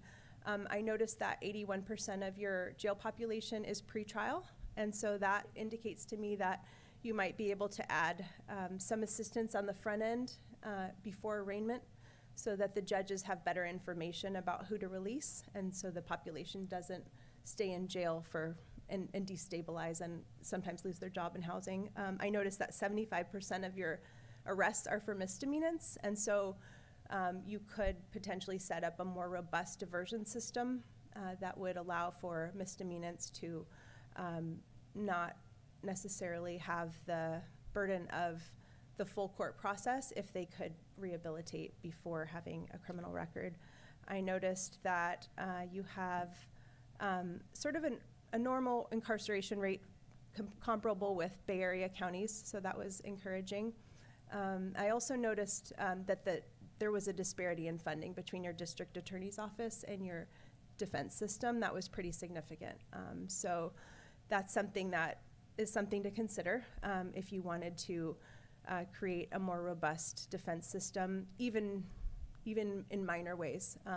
You might have immeasurable public safety benefits because the defenders are the ones who hear the story and can come up with the solutions and try to keep people from just cycling in and out of your jails and taking up your beds. I also noticed that your jail population had increased for mental health. So in years past, it had been about 25% of your population that had been diagnosed with mental health issues, and your current went from 25% in 2020 to 44% of your jail is now identified people with mental health issues. And so having maybe a social worker, either from behavioral health or from a public defender system embedded with the public defenders, they could potentially identify and reroute. So thank you so much for the opportunity. I'm happy to answer questions if it's appropriate, or to meet with people individually, county administration or some of the supervisors. Thank you. Thank you so much. Can we open it up to public comment, please? If you'd like to make a comment in chambers, please provide a speaker card, and on Zoom, please press *9 or the raised hand icon. I do have one from Devin Pack in chambers.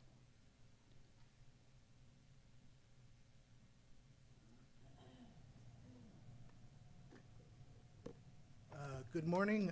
First of all, let me just state as beforehand that while I am a member of the San Benito County Bar Association, I'm not necessarily speaking in an official capacity for that organization. However, my comments do reflect my experiences with meeting with several attorneys in the region. In regards to the present public defender's contract, we have had a considerable amount of turnover in the staffing. First Gregory LaForge, then Dan Martin, then Alex Hennessy. Comments that I have received in informal conversations from two of those former primary public defenders is that the present contract with Fitzgerald is generally being handled in such a way that they're focusing all of the duties and all of the work onto one attorney, and that is a contributing factor to the burnout. They have mentioned or expressed that if there were more personnel working on this, if there was possibly two attorneys handling the matter, the task would not necessarily be as stressful and would not necessarily have as much burnout. So I would advise to the Board of Supervisors that it really is time to be considering, if not towards a revision of the hours, at least towards some stipulations to ensure that the workload is being more distributed, amongst more personnel. I would also recommend, talking with the state public defender's office and seeing what their input is. So I would recommend ECM's recommendation as to considering getting input from the state level as to the performance. I do know that both the public defender's office and also our district attorney's office, in terms of their ratio of personnel to the people in the staff, they're both underserved. But there may be a degree to which the public defender's office is more understaffed and overloaded than even the DA's office, though both require attention. Thank you. We also have Ms. Elia Salinas.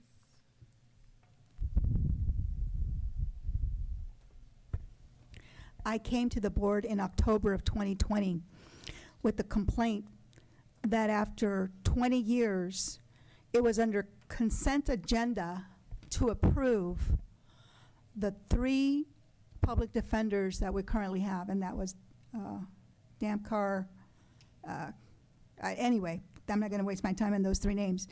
They were doing a very poor job, and it was going to go under consent agenda item.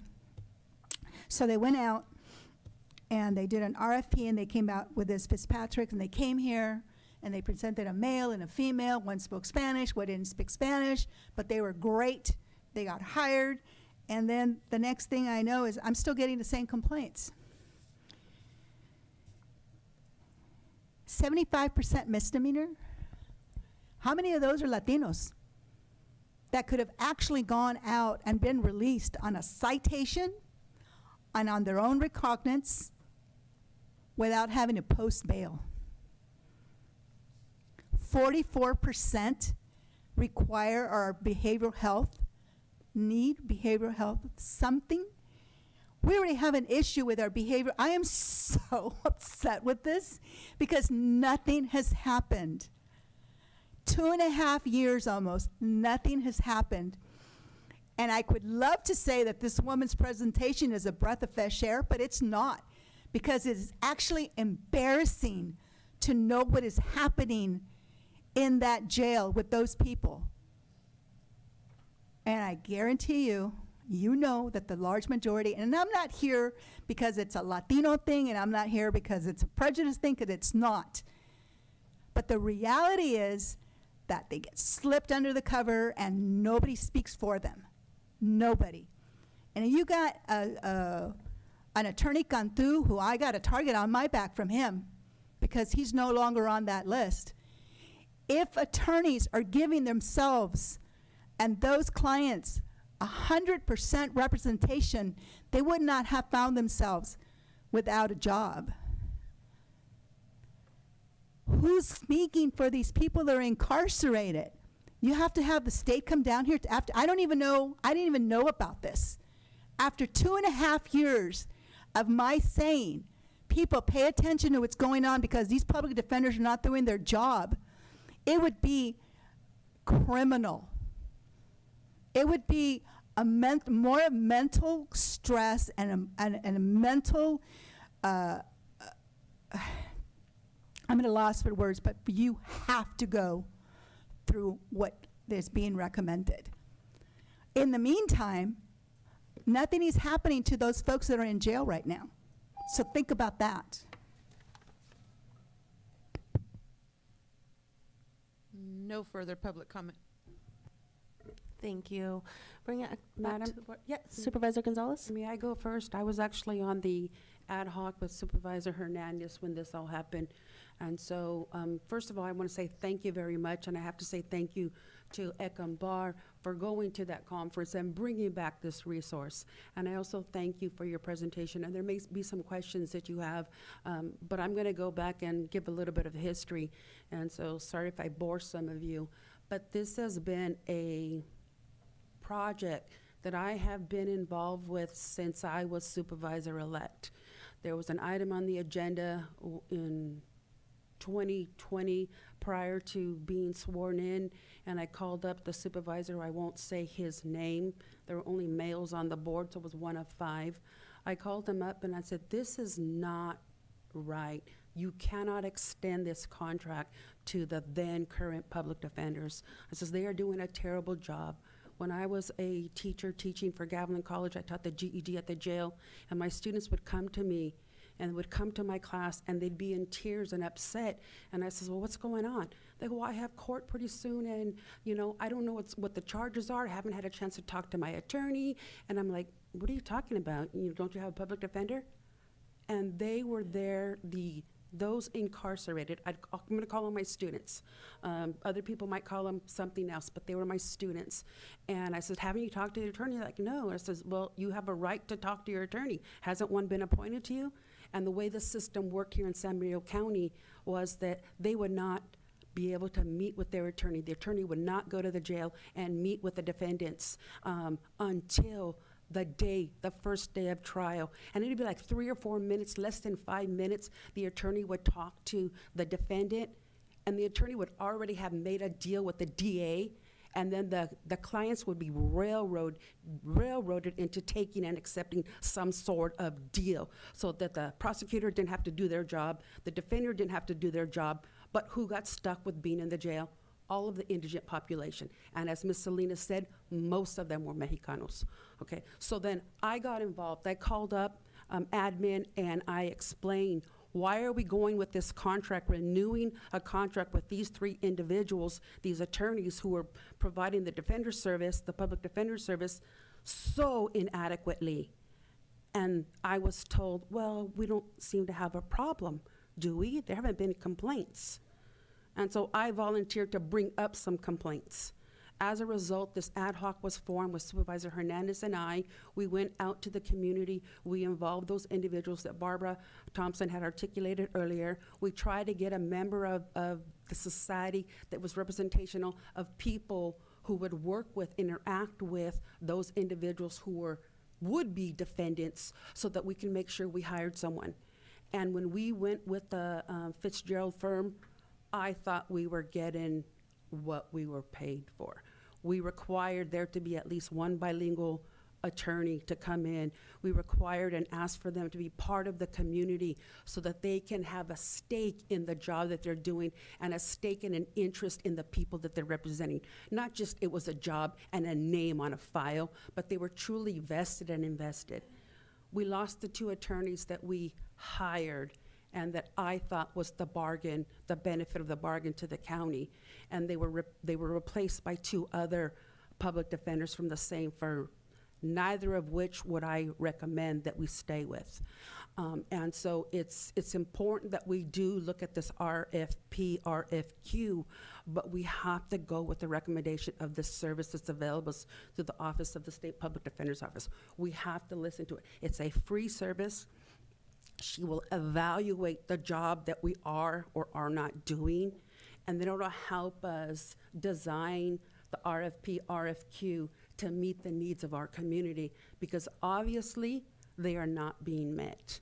Not only was I involved with this process to bring in the Fitzgerald and Alvarez firm, but I have inmates calling me collect on my personal phone, still complaining about the job that their public defender is doing. And this is not just the Alvarez firms, this is all of them involved. And so I've been counseled by Deputy County Counsel to be careful with my interactions. I'm not putting my telephone up there saying I'm legal counsel for the indigent population in the jail, but they see I am an advocate, they see the wrong that they're being treated, and they see the right that I am trying to do. And so, as I said, this is a pet peeve of mine. It's a mission. I went to law school specifically for this reason, because I saw the injustice that was doled out to people of color in this community. If you had a name of recognition or you had relatives that were standing in the community, oh, you got a slap on the hand and you went away. If you didn't have the money to afford an attorney, you got stuck and are still behind bars. And so I'm really disappointed to hear that that's still going on. So I would advocate to my colleagues here that we listen and we take the free service that's available. We may not like the report that she's gonna give us, but it will be factual, it will be accurate, and it will be a basis on which we can improve. We all say we're committed to public service. This is the way that we can handle it to those who haven't quite righted their life with the law and become law-abiding citizens. We've all made mistakes, you know, but this is the way we as supervisors can make it right. Thank you. Thank you. Supervisor Kosmicki? Thank you, Madam Chair. So yeah, I definitely support partnering with the State Attorney General's office to do the evaluation. I also would support having the State Attorney General, or not attorney, Public Defenders, I apologize, office division sitting on an RFP panel. I also am interested in the moving from a contract model to a supervised contract model, or managed assigned counsel system as it was referred to. And I am just interested to know the timing of, I mean, ideally we could go through the evaluation and then do the RFP, but if time is of the essence, then I would be okay doing the RFP while we do the evaluation. So I just don't know if we could get some advisement on. She mentioned a few months it might take for the evaluation. Would that leave enough time for us to afterward go out to the RFP and do both separately? Yeah, I was possibly thinking about doing them simultaneously, at least to start the RFP process. Maybe that way we have that at least started, and we'll determine about how long that the evaluation takes, whether we actually execute those contracts before or after. But there would be a termination clause in any of the contracts anyway, or it would be recognized in the contracts that we were going under this evaluation that we might have to do some future changes. So, I mean, I think I was thinking for time purposes to do them simultaneously. Okay. So I'd be fine with that. And then lastly, I also, mental health is part of this equation, so I would be supportive of having behavioral health be involved in the process going forward as well. Thank you. Thank you. Supervisor Zenger or Curro, either one of you have comments? Supervisor Curro? I'm in complete agreement with what's been said so far. I agree that time is of the essence and we should do this in parallel. One of my concerns is about bilingual assistance. It is a major concern, especially if it is through a staff member that is not their attorney. I know that makes the pool extremely small, but if that during the evaluation is something that can be highlighted, because in my opinion, you're not served by a public defender if you can't directly speak to a public defender, and I think that is a major concern in our jail system right now. And I would very much appreciate the evaluation, and thank you, Eckham and Barbara, for bringing this forward. I'll point out that the contract, because they had a bilingual attorney, the contract didn't specify a bilingual attorney, and it's currently being served by support staff. So, Thank you. Supervisor Zenger? Yeah, I support most of what's been said with in terms of the RFP, and I understand the time issue as well, so I'm okay going forward with those things together. I'll say regarding the mental health, I will say whenever we look at upticks in mental health diagnoses, I think it's important to look at, just keep in mind just generally state trends. I know mental health diagnoses are getting more common, and it's important to look at, if there's actually an uptick of cases versus an uptick of diagnoses. I think that's just something to consider whenever we talk about this, because I know it could have always been like this, and we just didn't exactly identify the problem before. So it's something to keep in mind, but that's it. Yeah, I don't have a whole lot more to add other than thank you, Eckham, for bringing this forward. And I think this is a very proactive approach for us. So I'm very supportive of this. I agree. I don't want to delay the process in clients not being represented or maybe it taking longer. So ideally, it would be great probably to have this evaluation done. But I'm afraid that to not go at the same time, we will have people sitting maybe longer than needed. So, yeah, would you like to respond to that? No, please. You're the expert. I just wanted to indicate that, if you did do the RFP simultaneously, you might find at the end of the evaluation that you want to move away from a contract model. And so you might want to do it as a short term or a renewal or something, just because Lake County and Santa Cruz County both underwent evaluations with a private organization, but and they both decided to move to public defender models, so that the whole thing was county run, so that they could have complete transparency of the taxpayer dollars. And then, other counties want to go with managed assigned counsel, which is sort of an intermediary, but ultimately both of those are sort of county employees either running a contract or county employees running county employees. And then if you have a private RFP contract that you have contracted for a couple of years, you might think, what did we do? So just putting that out there in terms of timing, if you do an RFP simultaneously, just consider that you don't know what the data will show or what your board will want to do once you see it. And I don't either, but it's just something to think about. Thank you. If you don't mind staying up there, I've got some questions. What would be how quickly could you guys get started on this? And you say it takes a couple of months. Could we have this completed within, 2 months? Or is it, you've got a backlog, can't even start for a few months, and then we've got a few more months, so.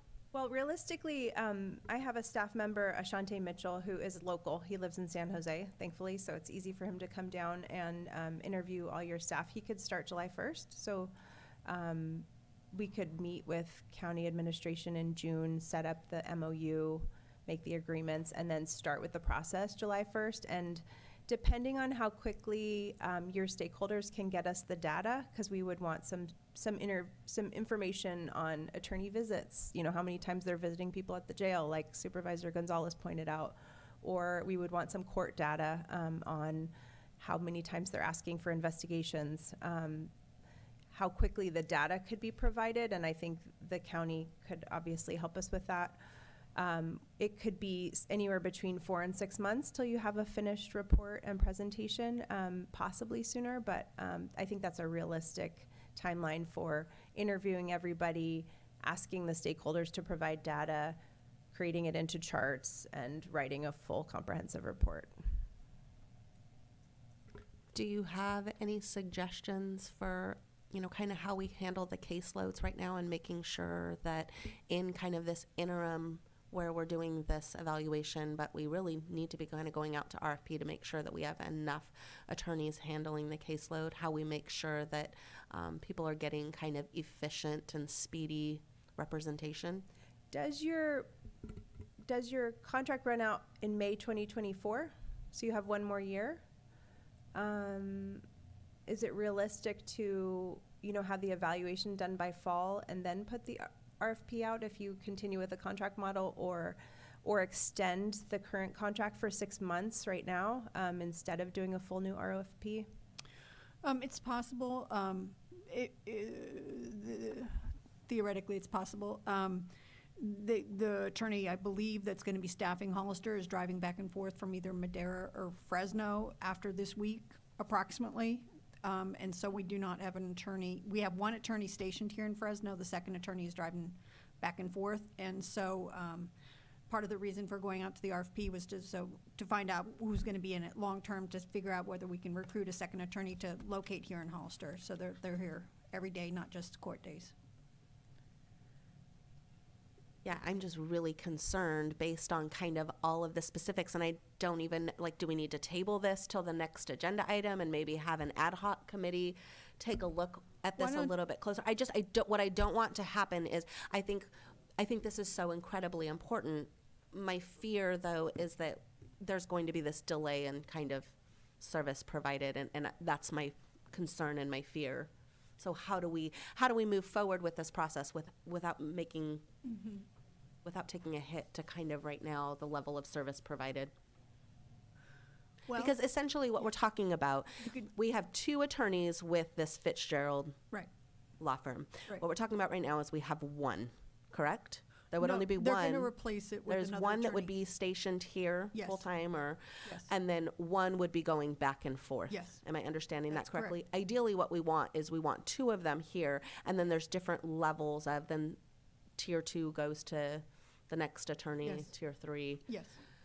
And so what we really want is 2 of them here full-time. That's the reason for going out to an RFP sooner than later in trying to secure a second public defender here with that firm. Am I getting that kind of straight? Right. I don't think that there's one right answer, I mean, I think that it'd be fine to do the evaluation first and then bring it back. I think there's also advantages to doing the RFP at the same time as the evaluation and knowing that you may change course after a period of time. At least that way you get the RFP started. But, you could also appoint an ad hoc if you would like to get more information about it, and then delegate the authority to the ad hoc to finalize the RFP. We can probably try to streamline doing the study by getting the requests for data out as soon as possible. I think realistically, you almost have to do it at the same time in some sense, because if you're starting in July and the process takes 6 months, then you're going to be into December or January, and then we'd be doing an RFP at that time anyway. I think that, I think there's pros and cons to both. Madam Chair, I'd be happy to sit on an ad hoc and then work with county council and this department to see what we can do that's going to be most beneficial for the community. And so simultaneously or thereafter, I'm really looking for the introspect that they could provide to us on where we need to fix our errors and our ways. But ideally, I would love to have a separately funded public defender's office in the county of San Benito. And I know that's not anything near on the horizon because of budgeting and so forth, but at least experts in the field that can provide that service and somehow match the funding that we are given to the public defense, the district attorney's office, so that then there is an opportunity for adequate representation, zeal, and feel for their clients. Yes. Would you like to make a motion to move forward then with this survey, and then we can maybe do the RFP separate? Would that be appropriate, Barbara? Sure, that's fine. Yeah. And- So moved, yes. And Madam Yeah. Chair, I'll second that for discussion. So yeah, I actually agree. I think let's get the evaluation process started. Appoint an ad hoc. We don't have to do the RFP right now. We have a year, so there is a little bit of time. And then if it's at all possible to maybe get a preliminary update at some point down the line, maybe maybe the state public defender's office says, look, this is pretty obvious the direction we're going in. We got to finalize the report. It's going to take a couple more months, and that might give us an idea of how imminent the need is for an RFP or not. Thank you. Okay, so we have a first and a second on moving forward this evaluation. So all in favor? Aye. Aye. Aye. Anybody against? Okay, so that passes 5-0. Now, what would you guys like to do with the RFP? I'd be happy to sit on an ad hoc with Supervisor Gonzalez on that topic. I would support that, for the two of you to be on an ad hoc. Okay, so do we want to, we'll just kind of table the, yeah, please. I'd like to make a motion to create an ad hoc for the public defender and appoint Supervisor Gonzalez and Supervisor Sotelo. I'll second that. To the maker of the motion, do they have the authority to approve the RFP at some point in the future? I say they should have the authority to approve the RFP, keeping in mind the comments from the state and incorporating, the needs. Yeah. with And I that. thought that Supervisor Kuzmicki had a good point about waiting just a little bit and see how this study develops. Are you okay with that amendment? Perfectly. Okay. Any other comments from the board? Madam Chair, I just want to make sure that we have bilingual services in the RFP, that we're not relying on the firm hopefully having that service. And maybe the ad hoc can come back at some point if needed if there are question marks about some of these issues within the RFP. I would appreciate that. Thank you. Absolutely. Okay, so let's take a vote on that. All in favor? Aye. Aye. Anybody against? 5-0. Thank you. Thank you And the for being last here. point was to apply for any grant funding for immigration-related services. I believe that there might be an opportunity for that. Yeah, absolutely. Madam Chair, I'd make a motion to authorize staff to pursue grant or state-funded opportunities to provide immigration services to the county's indigent defendants at no cost. I'll second that. All in favor? Aye. Aye. Anybody against? 5-0. Thank you. Thank you. Thank you, Ekam. Thank you for the being here. opportunity. Okay, moving on now to item 2.4, Health and Human Services, adopting a resolution appointing Dr. Cheryl Scott as the County Public Health Officer and waive the registered voter requirements.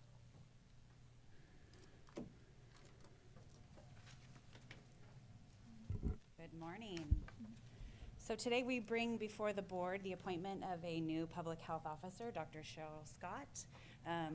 Along with me is Deputy Director, excuse me, Nick Calvin. First, I just want to recognize our public health staff. We've done an amazing job, been severely understaffed, and we are almost fully staffed. We're really excited for that. Also want to acknowledge Dr. David Ghilarducci, who's filled our void for a very long time as our Deputy Health Officer and also our Interim Health Officer. And so we're really excited to bring this item before the board. As a county, we're required to have a full-time health officer, and Dr. Cheryl Scott is more than qualified, and so we wanted to bring it before the board for the appointment and the resolution, and she is here to kind of introduce herself. I did lay out her qualifications in the staff report, which she's very qualified, and so without further ado, I'd like to introduce Dr. Cheryl Scott.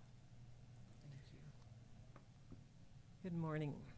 Thank you. It's a pleasure to be here, and you have my information, but I just want to underscore that I'm from California. I'm from Oakland, and I went to school at UC Santa Cruz very long time ago, and medical school in Boston, and public health school at Hopkins. And then I worked for the CDC for 20 years, and during that time, I worked here in California for 8 years with the State Health Department while I was a CDC officer. So I became more familiar with counties through that experience. And I'm really excited about San Benito County. I've worked in several other states, and I think San Benito County has some of the elements that for success. Just some of the things I've heard today about the interface of education and voting and social justice concerns. All of that's related to health equity, and I look forward to joining all of the community, the work that's going on with the communities here to improve and protect the health of the public health of San Benito's community. So thank you very much. Thank you. Can we go to public comment, please? If you'd like to make a comment in chambers, please provide a speaker card, and on Zoom, please press star 9 or the raised hand icon. I do have one in chambers, Mr. Rob Bernowski.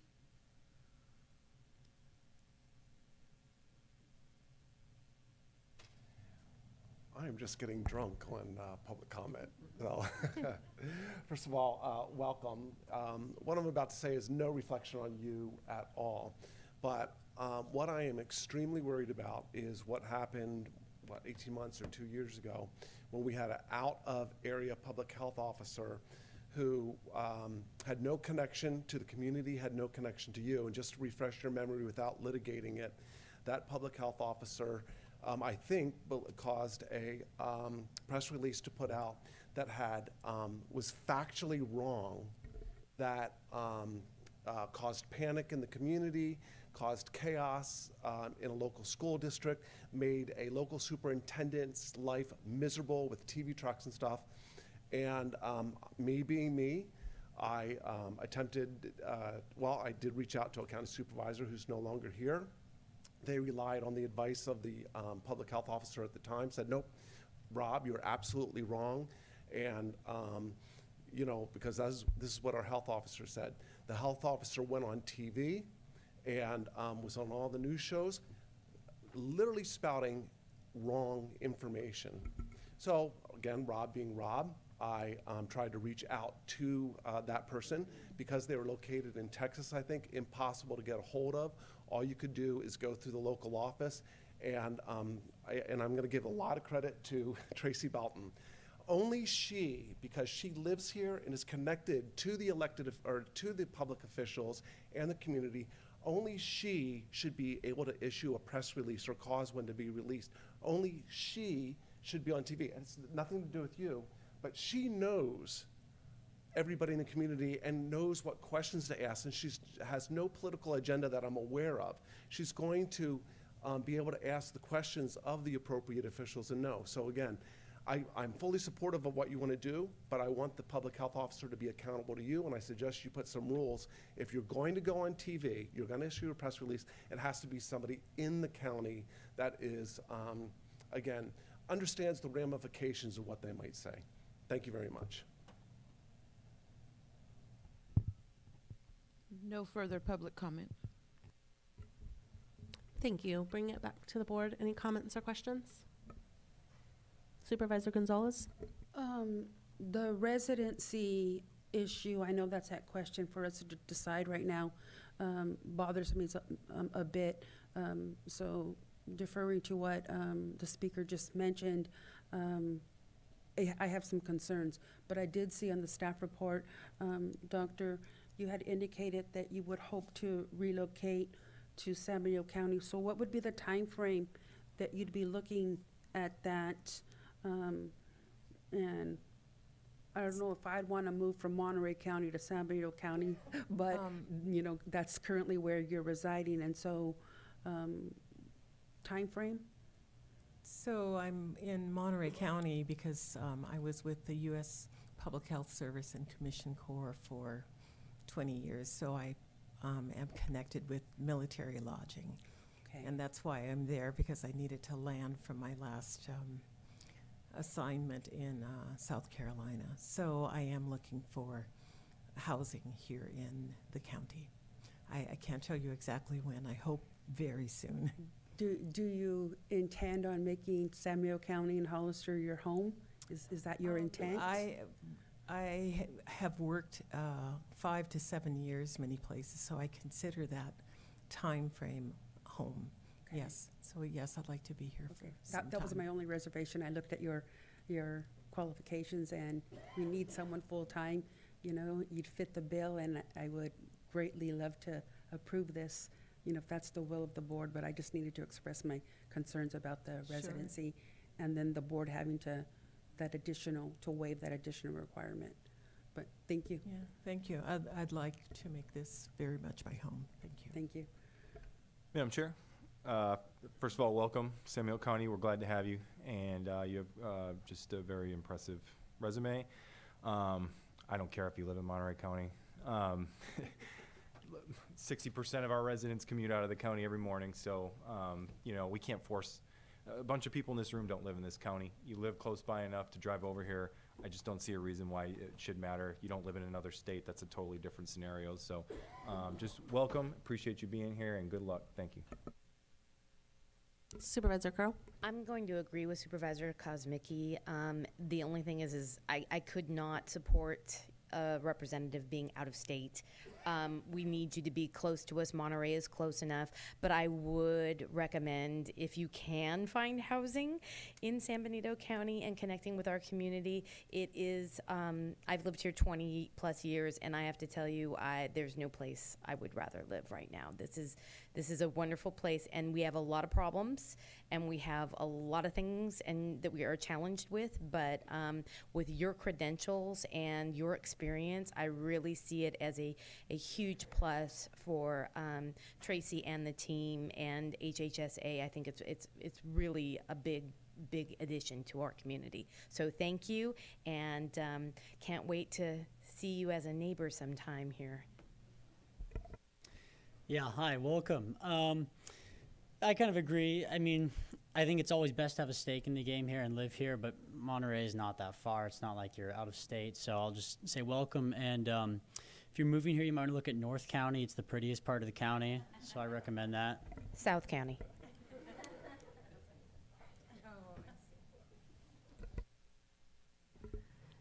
Yeah, welcome. I feel the same as the other supervisors. Really happy to have you, and I look forward to meeting you and working with you and seeing you kind of at work in the county, and so welcome.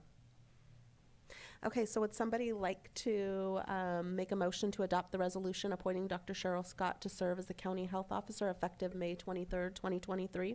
So moved. Second. All in favor? Aye. Anyone opposed? 5-0. And then do we need to make a motion? I'll make a motion to Yes. waive the registration, the registered voter requirements per Government Code Section 24001, finding that waiver is in the best interest of the county to prevent an interruption in essential services. Second. All in favor? Aye. Anyone opposed? 5-0. Thank you. Thank you and welcome. Okay. Item 2.5, receive an update from county's consultant Cecilia Montalvo regarding Hazel Hawkins Hospital and possible future ideas to be explored to assist Hazel Hawkins.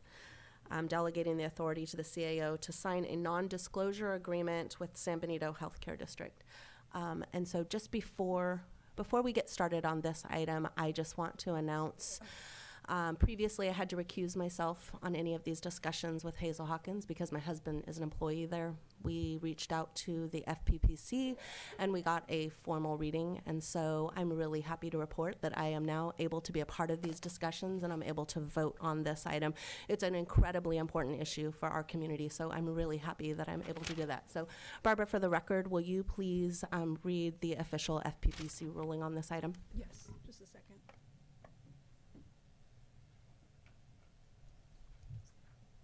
As she's looking for it, I just want to say, yay. Let me summarize a little bit. I took some notes on the opinion that was received on May 9th. They indicated that there was not a conflict of interest, a financial conflict of interest that would prohibit Supervisor Sotelo from voting on an issue pertaining to Hazel Hawkins Hospital, San Benito Healthcare District. Specifically, we asked about the loan and ability to transfer funds from the reserves to regular general fund for expenditure. The same opinion would apply for other actions that would be taken by Supervisor Sotelo. It was basically that they indicated that there was a non-interest, and the opinion was based upon various grounds. The conflict, basically the conflict, if any, would be by virtue of Supervisor Sotelo's spouse's employment with the hospital. But because of the source of income is from another state or federal or local agency, it's not a disqualifying interest pursuant to Code Section 82030B2 and Regulation 18232A. And also because Supervisor Sotelo's spouse was employed by the district for more than 1 year prior to her election, therefore it's a non-interest pursuant to 1091.5A.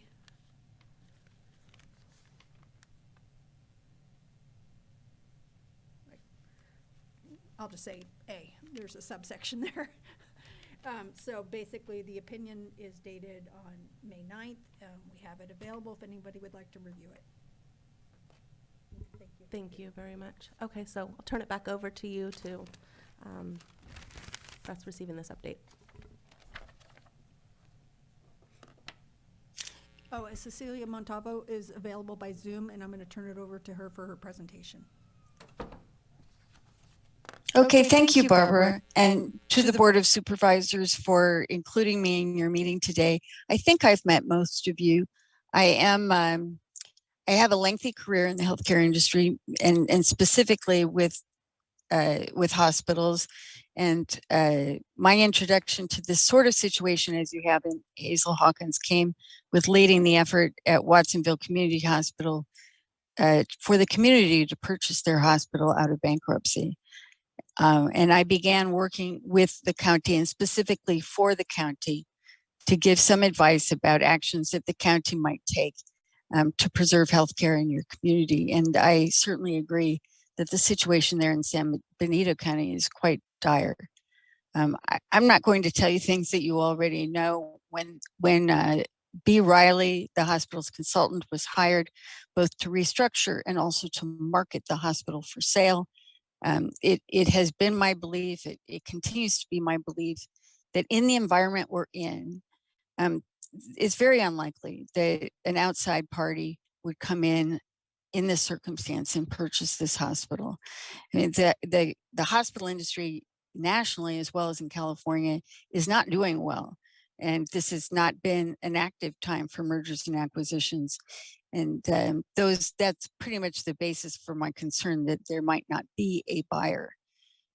So in speaking with Ray and your ad hoc committee, my advice was that we ourselves as the county speak to more regional hospital operators that are local, that are known to us, to see if the hospital, that county representatives could bring one of them in to the table in a partnership sort of way, to be determined, by the way. I mean, we certainly aren't talking about deal structures, but we wanted to see if we could bring a party to the table. And we spoke to several, and we have identified a party that is interested in working with us to see what's possible. And that is the nature of the NDA. We aren't able to fully disclose the name of that agency because there's kind of simultaneous communications going on. We will be able to speak to you about that very soon.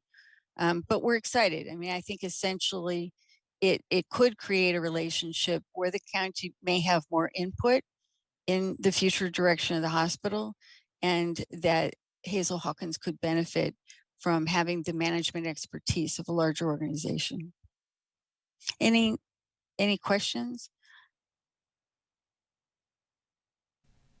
I think you all know that the Hazel Hawkins board, or the district board, did decide last evening to formally declare a Chapter 9 bankruptcy.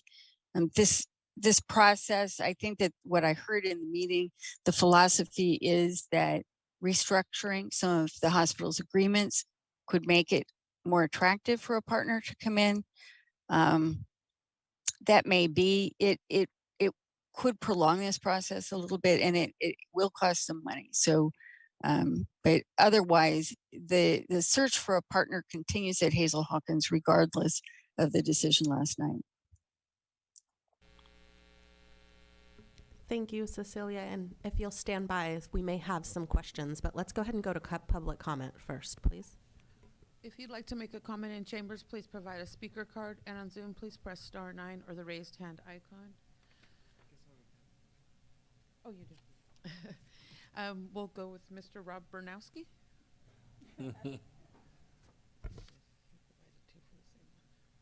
You know, in the future, if you want to speed up the meetings, you can always call me and ask, Rob, what is the #1 issue you came to speak for? Put it up front, and then I'll leave, like I will after this.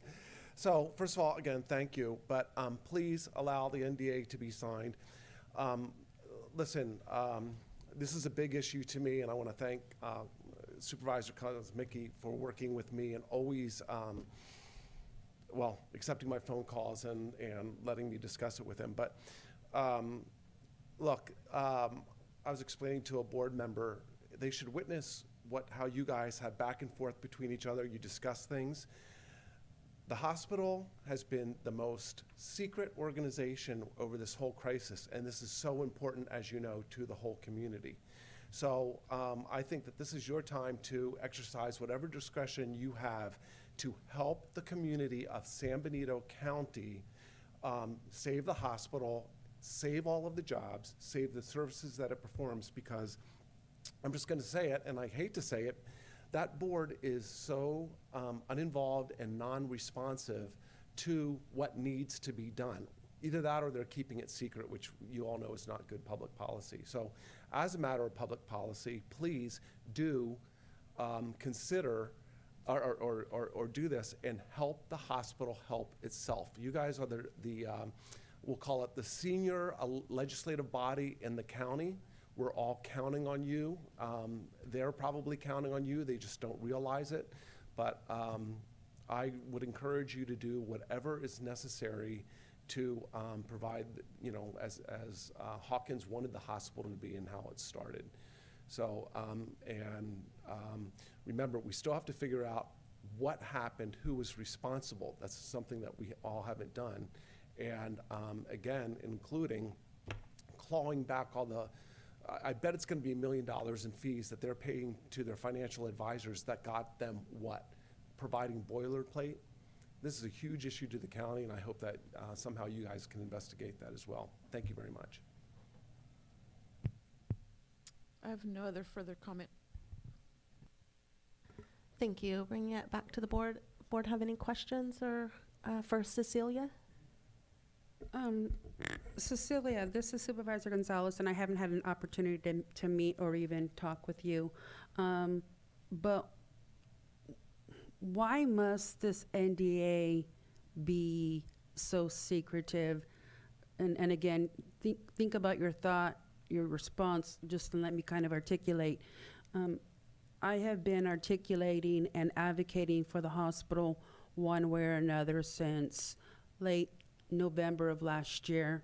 And I did watch the news, and I did hear that the hospital had voted, the board had voted to file the Chapter 9 bankruptcy. And I understand the reasoning and the rationale, but I don't want to be complicit, and I don't want this board to be complicit in any kind of secret agenda that we are trying to perpetrate on the public. And I understand the benefit of it, but can you help me help the public understand what we are doing? I personally have met with hospital employees. I met with doctors that are forming a nonprofit that even wished to purchase the hospital, and they were one of the ones that had signed a previous NDA, and they also wanted to speak with you, but since I didn't. I did speak to them. You did? Great. Okay, great. Yes. But anyways, why must it be so secretive? Why has the hospital, again, you can't speak for Hazel Hawkins, but you might be able to surmise, but why is the discussion all have to be so secretive? And again, if I vote to do this non-disclosure, I'm aligning myself in that whole non-transparency and secret motive to negotiate behind closed doors. But why is that necessary? And why can't we do this all in the open? Can you answer that question?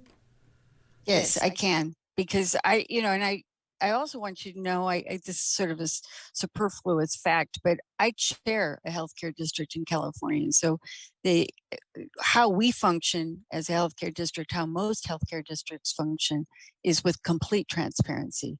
I would err on the side of being overly transparent. So let me tell you what the NDA is and is not. The NDA holds confidential information that would be allowed to be held confidential by the district under the Brown Act and under the law. What it does not include, and actually I believe this is the vast amount of information, is any information that would be a matter of public record anyway.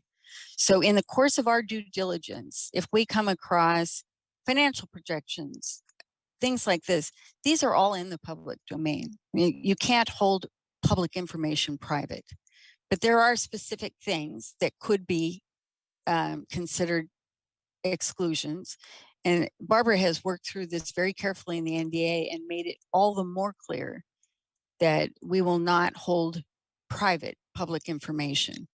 But it is, I would say B. Riley, in my view, doesn't have extensive experience working in the public domain.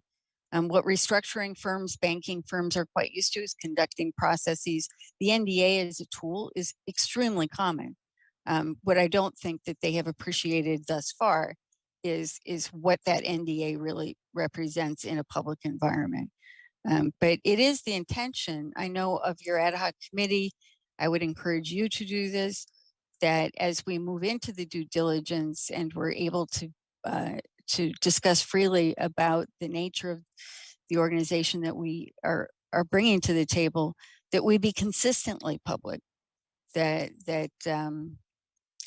believe that there is no reason not to provide regular updates, to answer any questions, and I share your view of the importance of that.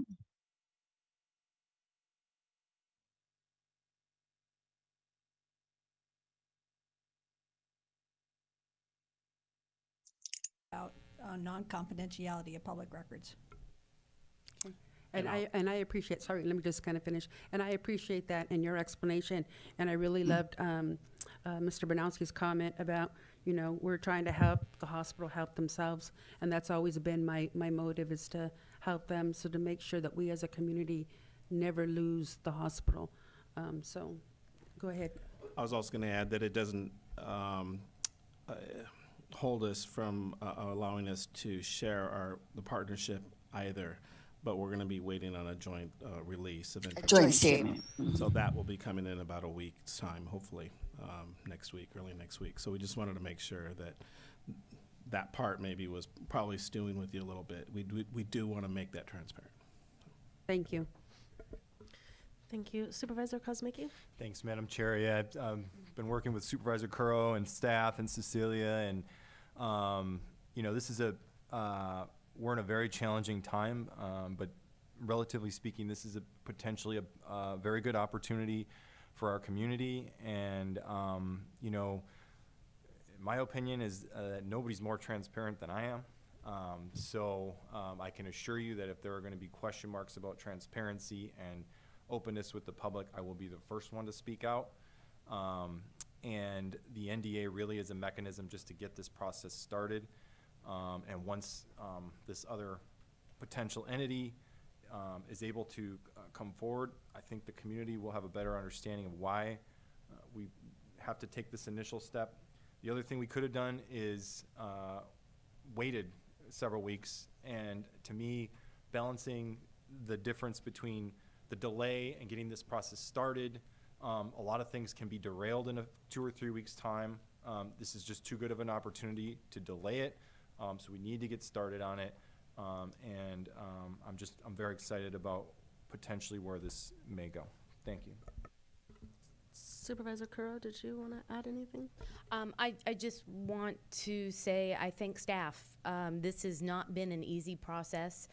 Supervisor Kozmicki and I have, had to have many meetings, but also I thank all of the community members that have reached out to me and talked to me, the doctors, the nurses, the people that utilize the hospital, including myself, my husband, and my son. We do not want the hospital to close. The bankruptcy process is going to lengthen some of this. I think it was very important to have this on the agenda today, and I thank staff for making it happen so quickly. I know it was a lot of work, and I'm with Supervisor Kozmicki, and I think all of us on the board are about transparency. The last thing we want to do is to hide information from the public. So as soon as we're able to release information, it will become available, and then more updates will follow upon that.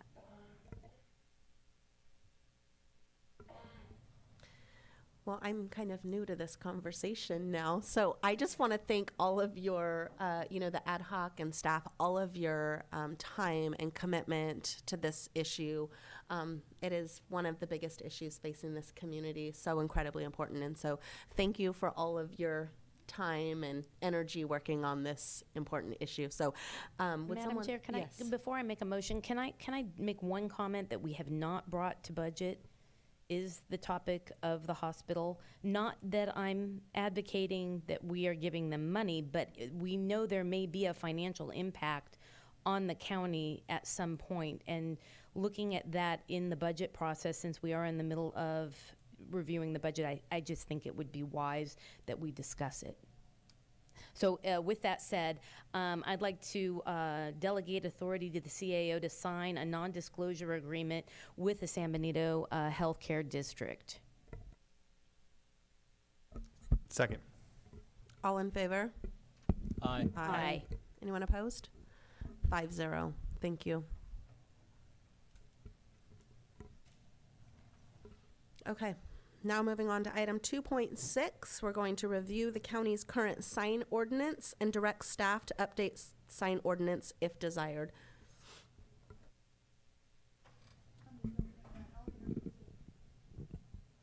Just a moment, I'm just opening it on my screen. I'll introduce it and then turn it over to the supervisors that requested it be on the board's agenda. Traditionally, or historically, I guess, our sign ordinance needed updates. On one hand, it could use a comprehensive update, but it's had several minor updates over the last several years. The first one was to make it more compliant with Gilbert case, and the second one was in 2022, with that changed the number of days that a temporary sign could be posted to the 100 days, which is consistent with the state law. There are other areas that the sign ordinance could be updated, and so I'm going to turn it over. It was suggested that it be brought back to the board for board consideration about whether this is an area that to have staff look at it further. So if I could turn it over to Supervisor Zanger or Supervisor Kuzmicki to indicate what areas that they would like staff to focus on. Yeah, I'll take it. Yeah, so I brought this up because it's my opinion that every campaign season, it seems like it's a little out of control with the amount of signs everywhere. And I know a lot of the public shares that sentiment. It's just, I don't know, it's an aesthetic disaster to a degree. And I bring this up, I would not suggest at all anyone not put signs up if you're running, nothing like that. I know I wouldn't, not suggesting anyone shoot themselves in the foot for their campaign. I want everyone to follow the rules and run the best campaign they can and put signs up where they can. What I am suggesting is just changing the rules across the board to make it a little more reasonable in the county.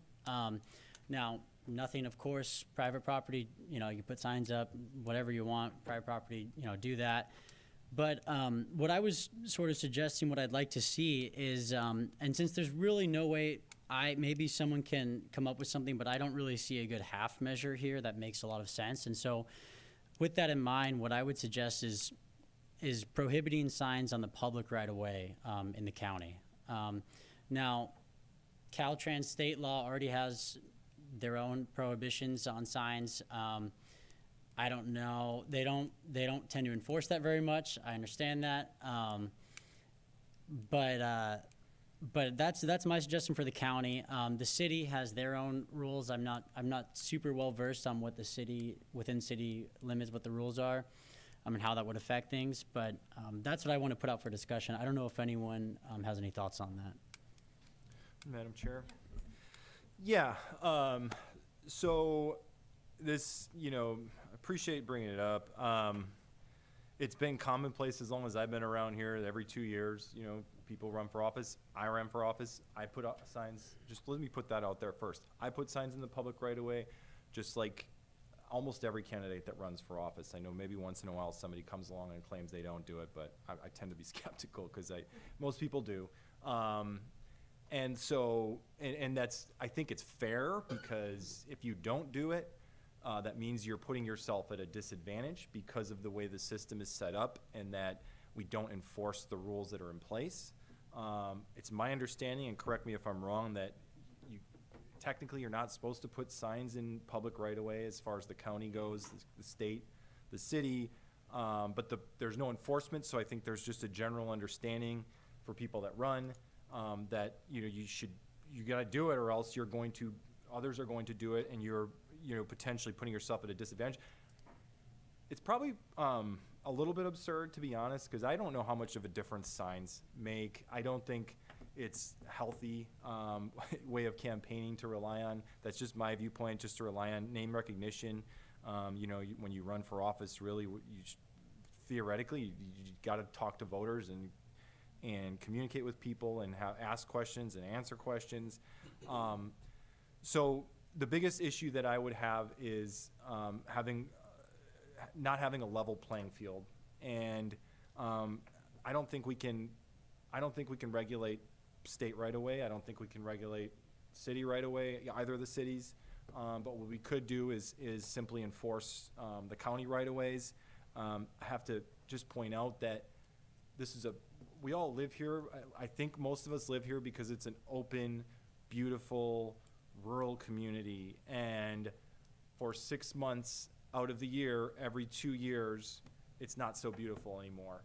And so that means basically a quarter of the year in general. If you go every 2 years, a quarter of every year, basically on average, you know, there's this sign pollution, essentially, and people do not like it. I don't know of any regular residents other than us, other than candidates, that say, "Wow, I can't wait to see those signs go up at all these corners every 2 years and have clutter in my life every 2 years." So I think as long as it's fair across the board, if it's a level playing field, I would support whether we have to put something into the rules or just simply enforce the existing rules. I would support the county moving forward to not allow signs in right-of-ways. We don't have staff to go out every day. Maybe they could, again, that would be up to our administration and folks to regulate this, but, you know, maybe go out every 2 weeks to the major intersections and pick up the signs. The other thing we could do is put a permit in place where people are signing off that they're going to take their signs down. I don't know if that really does much, but I would support county right-of-ways, and we can't, let's be very clear, as Supervisor Zanger said, you can't do anything about private property. It's very clear, many rulings on that at this point, so this simply has to do with county right-of-ways. The only question I would have is, what about areas that are county/state? You know, I think of Union Road and Airline Highway, for instance, is one of the hot spots where everybody wants to put their sign up. So I'm not sure how that would be handled. I would assume we would still have some jurisdiction because it intersects with the county. And I think that's it. Thank you. Madam Chair, Thank may I- you. Supervisor Gonzalez? Yes. Well, actually, you know what? Let's go to public comment first, yes, and then 'cause we we'll, haven't. yes, let's go to public comment, please. If you'd like to make a comment in chambers, please provide a speaker card, and on Zoom, please press *9 or the raised hand icon. I do have one from Devin Pack in chambers. Oh, you wrote 2.6. Oh, okay, I meant to write for 2.5. Oh, I'm sorry. So don't worry. Okay, so Ms. Elia Salinas? Thank you. I think Supervisor Kosmicki stated it well, and each one of you as candidates, the forms are there. You fill out the forms and you make a commitment and you take an oath that you're not going to break the laws and you're going to do that, and you put your signs up and you're supposed to put them in private. You're supposed to ask for permission, and there is no need to be wasting our time for something that already exists. If it's not enforced, that's a different issue. But you don't need an ordinance because it already exists. Private property, public right-of-way, you get it. What are we doing here with this ordinance? The fact that people will put up their signs, and we know that it lasts for quite a while, and then Caltrans comes in once in a while and cleans up. I don't see county public roads staff going out there on the county roads. I do not see that. I do see Caltrans doing it. So it's a matter of enforcement, and it's a matter of going to the department heads, getting the heads up and saying, okay, it's campaign season. You know, you're going to go out there and do it. Most of these are harmless. We know why they're there, but they're not hurting anybody. There may be people may get tired, or you see your opponent's name and you don't want to see them. I'll tell you, but there were signs out there, I think 2 years ago, and I still see the signs out there, and I don't know why Public Works is not picking up the signs, and there's a recall for Colin Kosmicki. They're still out there. I think it's the county's responsibility. It's trash, and you should be picking it up there. But other than that, they have a job, and they're not doing their job. That's on the department head, but you don't need an ordinance for something that's already out there. There's already a law for it. Please, just let it go, go on to the next subject, which the next subject is going to be even more important. Thank you. And I should clarify that there is a sign requirement, a permitting requirement for temporary signs. Not everybody complies with it at this present time. We also have Miss Valerie Eglin on Zoom. Ma'am, you've been unmuted. You have 3 minutes. Yes, I think, yeah, it's still morning. Right. Having run for office and dealing with the dilemma of where to put signs, what's appropriate, who gets them there first, what's the priority.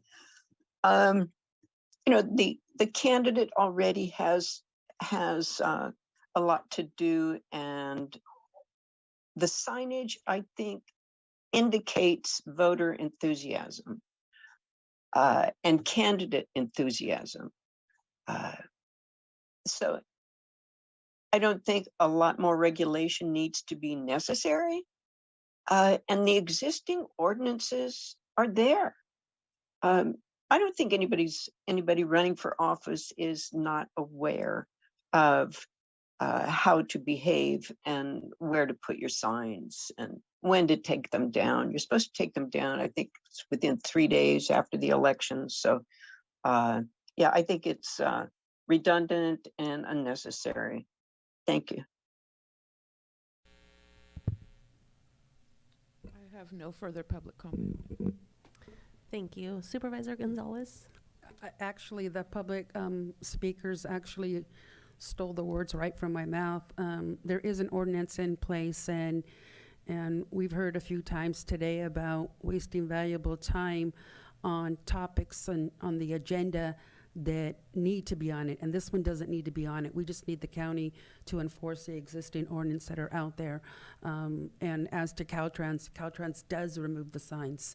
One of mine went missing, and I found it in a pile of them out there on North Chapel, so you just have to contact the local site there, and you can pluck your signs out of the many that they collected. And so it's not that enforcement isn't there, and I don't know how well the county does, but I would agree too. There are still signs out there, the yes and no on Q and R. I've seen them, and a few other elected officials, but there are consequences for those of us that run for office and don't collect our signs. And so maybe we just need to go back and find out what those consequences are, whether it's with the state, the county, Caltrans, and make sure that we're enforcing those and not creating additional bureaucracy. That's it. Thank you. Any other comments or questions from the board? Supervisor Curl? My only concern with this, coming from being a former staff person that had to take all the calls about signs and working with Public Works, is this is a political topic that you're putting on staff to enforce or not enforce. And the problem I have is you don't have a clear mapping system saying where the right-of-ways start and stop versus the private property. I went on to GIS, I looked at all of the property lines, I contacted every one of the property owners, I put it on the border of their property. I know I put some in the right-of-ways, and I knew my signs were gonna be pulled. That was a risk that I felt was worth the reward of getting my name out there. because I didn't have name recognition. I needed to advertise who I was and that I was running. The problem I have is having staff enforce something that could be used in a political manner, meaning we're going to take this sign down because it's in the right of way, but we're not going to take this sign down because it's on the border of the right of way. So then you start this feud between candidates. I don't think there's an easy fix for this. Even though I know you guys brought this onto the agenda, I don't think there's an easy way of fixing this, and spending staff dollars and time enforcing this, I cannot support that. I know the past practices, we have an ordinance, all the candidates don't follow the ordinance. If they did follow the ordinance, someone would have to do a formal complaint, which means their name would be known. I'm sorry, as a candidate, I would never file a complaint against another candidate, because that's not how this works. If the public doesn't like where they're at, then it's the public's choice not to vote for them. Now, when it comes to safety, there is a totally different conversation. If it is blocking viewing from being able to turn safely onto a highway or turn safely onto a street, absolutely, Public Works, if it's a safety hazard, they should be pulled. But putting the burden on staff and then the political aspect of it onto staff, I just can't support. I know it's in the ordinance. It's never been enforced because of the politics. If staff would like to get up and make a comment about how they would do the enforcement, I have no problem hearing from staff, but also from, being in elections. It is not easy to tell people that, there's not a lot we can do. It's that time of year, unless you just ban signs. Except for on private property. So I don't have an answer. I just have concerns about forcing staff to get into politics. If I can just question, kind of response to that, I guess. I don't really see why we have the rule if the suggestion is just to not enforce it at all, right? Is that kind of what the situation is? Is there any suggestion from staff on how we could enforce the ordinance that we have better? Is there any solutions Cost there? effectively? Excuse me? Cost effectively? I'm going to invite up Steve Loop. He's our he's our Public Works Administrator, and actually it does outline in the ordinance that he would be the person that would actually give the direction, not anyone else. So it'd be Steve.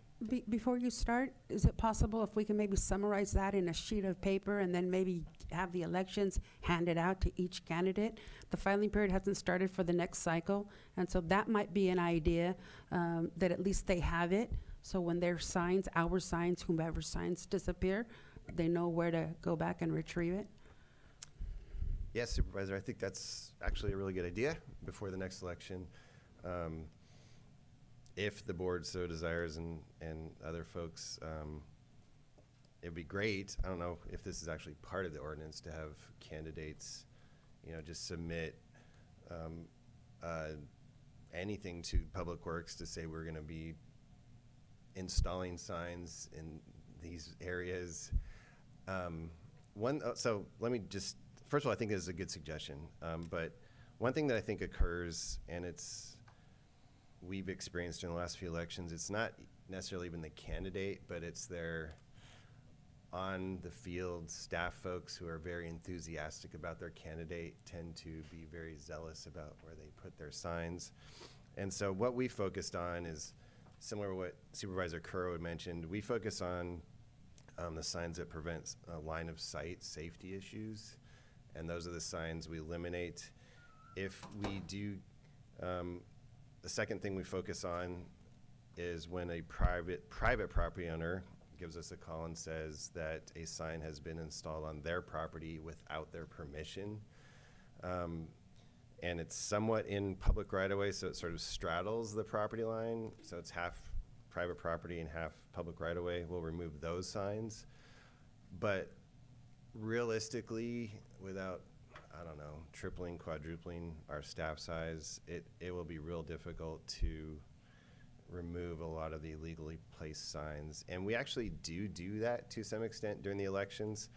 And I guess we will try once we get through some mowing and some other potholing needs. If we see a few straggler type of signs that were mentioned by the public previously, we'll yank those out as well. But that's kind of our protocol for implementing the signed policy. So Madam Chair? pause for questions. Can I make a suggestion? Because, Caltrans has a form that is required in order to put signs up, and it goes to Caltrans. But it doesn't come to you. I say that it needs to be added to the requirements in the ordinance, is that same form, don't create a new form, don't waste any time on this, and just have a copy of that also filed at Public Works. And it should be at the city and the county, so that both cities, I'm going to say that because I have a habit of saying city, both cities and county. The reason, and just having that be part of the candidate process, so that if signs need to be removed, it tells you their phone number, who to contact, because signs sometimes, I hate to say it, I had 8 stolen. Large, not little guys, not yard signs, 8 of them stolen. Never to return. So if they show up in the county somewhere, I have which numbers they were and that they are gone, and I have not found them. So if you find them, let me know and I will come pick them up. So I will tell you the biggest challenge is making sure that you get those owners' approval. And I will say the assessor's data and public information that's available there was most helpful. So thank you very much to those departments. Madam Chair, yeah.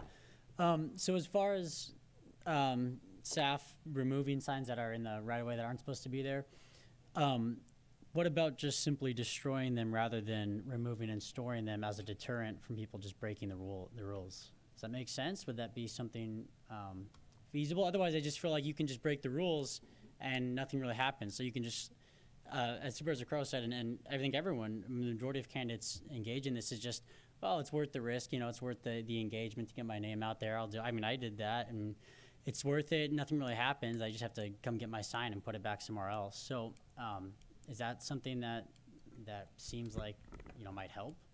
Maybe a fee structure, a fine structure would be good. If we have to take this sign and move it to the yard, then they pay a fine to get it back, basically. Pay for the staff time of doing that, perhaps, something like this to justify it. Yeah. Yeah, and that's actually also a good idea, because if we truly want to, implement a very strict public right-of-way, no sign policy, it would be helpful to have some fines that put some teeth in the enforcement, and therefore maybe we could afford to hire, quote, a staff person for a quarter of the year, so to speak, as Supervisor Kuzmicki mentioned, which is about right, or 6 months every 2 years, to focus on this level of effort. So, Supervisor Kuzmicki? Thank you, Madam Vice Chair, and now Madam Chair. So, look, just to put it bluntly, if we're not going to enforce the law, we should get rid of it. I don't understand why we have the rule, and it's also not fair. It's just not fair to leave the gray area and to have the question mark. People that are, spending thousands of dollars, putting part of their livelihood on the line to run for these offices, and to have that question mark of not knowing whether the sign's going to get removed or not. You can't have gray area here. You either enforce it or don't enforce it. And if we don't enforce it, we should be open and honest about that. We're not going to enforce the rules unless it's line of sight. And I would support, if we don't have the will here today to direct staff by consensus or whatever it's necessary to actually enforce the rules in place, then I would strongly support eliminating the rule altogether, so that it's an even playing field and everybody is on the same page. Thank you. And it also leaves open the possibility of favoritism if staff is going out upon some complaint and removing Dom's sign, or Supervisor Zanger, I apologize, and then his opponent's sign is left up, then suddenly you have these complaints about, well, you're being political against so-and-so. So either enforce it or get rid of it altogether. Thank you. Supervisor Gonzalez? You keep saying that make the playing field even. It is even, as long as we all abide by the rules. But I would embrace the idea of a fee structure for those of us, and I say us as elected officials, those of us who violate it. We're always talking about funding, resources, and revenue. There's a good way to, kind of have a nice little cash cow every 2 years during the election season. Fine us for whoever has placed their sign in the inappropriate place, and then make us pay the fine to be able to get it back. But I think that would be an even playing field for everyone if we applied things across the board, and we have existing enforcement or existing ordinance. We just need to enforce it. Madam Chair, can I ask a quick question of Supervisor Gonzalez, if that's okay? Did you put signs in public right-of-ways when you ran? No, I didn't. At all, not one? No, I asked permission, got permission for all the private property, and I never put it in the Not public. one busy corner in the county? I got permission on private property to put it on a busy corner, yes. I think, Madam Chair? I'm sorry. I was going to say, I think other staff, Francisco. Yeah, I think he wants to talk too, but at the same time, I'm going to say, if I lived in the city, it would be much easier to get owner's permission. The problem I had, and I was extremely diligent, I went onto the GIS parcel layer map. I looked up who owned that parcel. I found out how to reach that individual through community individuals, and I asked for permission and had a checkoff list for every single location I had. Now, the problem is the right-of-way, and knowing where the right-of-way is versus that private property.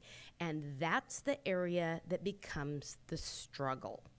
Because if you are, the enforcement of that, in my opinion, is way too expensive and cost prohibitive to even think of doing. So I would lean more, sorry, Supervisor Gonzalez, I would lean more with Supervisor Kosmicki. Make it where we just don't enforce it unless it's a life safety issue. And thank you, Madam Chair. Thank you, Board of Supervisors. The Elections Department will respect the legislative authority of the Board of Supervisors. I want to make that very clear. However, it is very concerning if we are going to put some sort of mechanism in place to be able to enforce these laws. They're either going to penalize or are going to create some sort of structure where someone has to report someone. Directly or indirectly, the elections office is going to be involved in this process. We currently receive notifications, and we, as our current legislation mandates us, we either notify Caltrans or we notify the FPPC or anybody else at the FPPC, which is really the only two authorities right now in place that regulate behavior, placing of signs, text, or font. Anything else that you do make, it's concerning because my staff now as elections officials are gonna have to report on potential supervisors or elected officials. These are people that either are running for office or will become the supervisor themselves. So I just want to put this in place, and it's extremely concerning. I don't know how that's going to be realized. However, I can let you know that the Elections Department will struggle with this. If the ultimate outcome of this is to create some sort of process or mechanism to be able to report people that don't abide by the ordinance, then it should not be on the elections office. It either should be through administration or it should be through legal counsel, because then what is the mechanism to go after? Current supervisors or potential people that are going to be elected? Thank you, Francisco. So I think we've discussed it quite a bit up here. I think I'm ready to move forward. It doesn't look like there's a this was a discussion item, provide direction to staff. I concur 100% with what Supervisor Curro is saying. So I would not be in support of making any changes to this. Madam Chair, can I make a motion then that we somehow make it very clear to the public we are not going to enforce these rules with the exception of line of sight issues, because that's the only way this is going to be fair moving forward. I don't know that, do you want to publicize it that, hey, we're not going to? Have a motion on the table. Okay, so does somebody want to second that?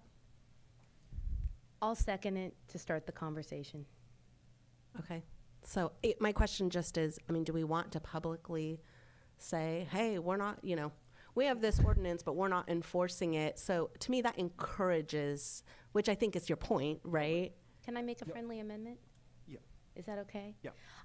I feel that, yes, it seems a bit of hypocrisy here that we have an ordinance in place that we're admitting publicly we're not going to enforce.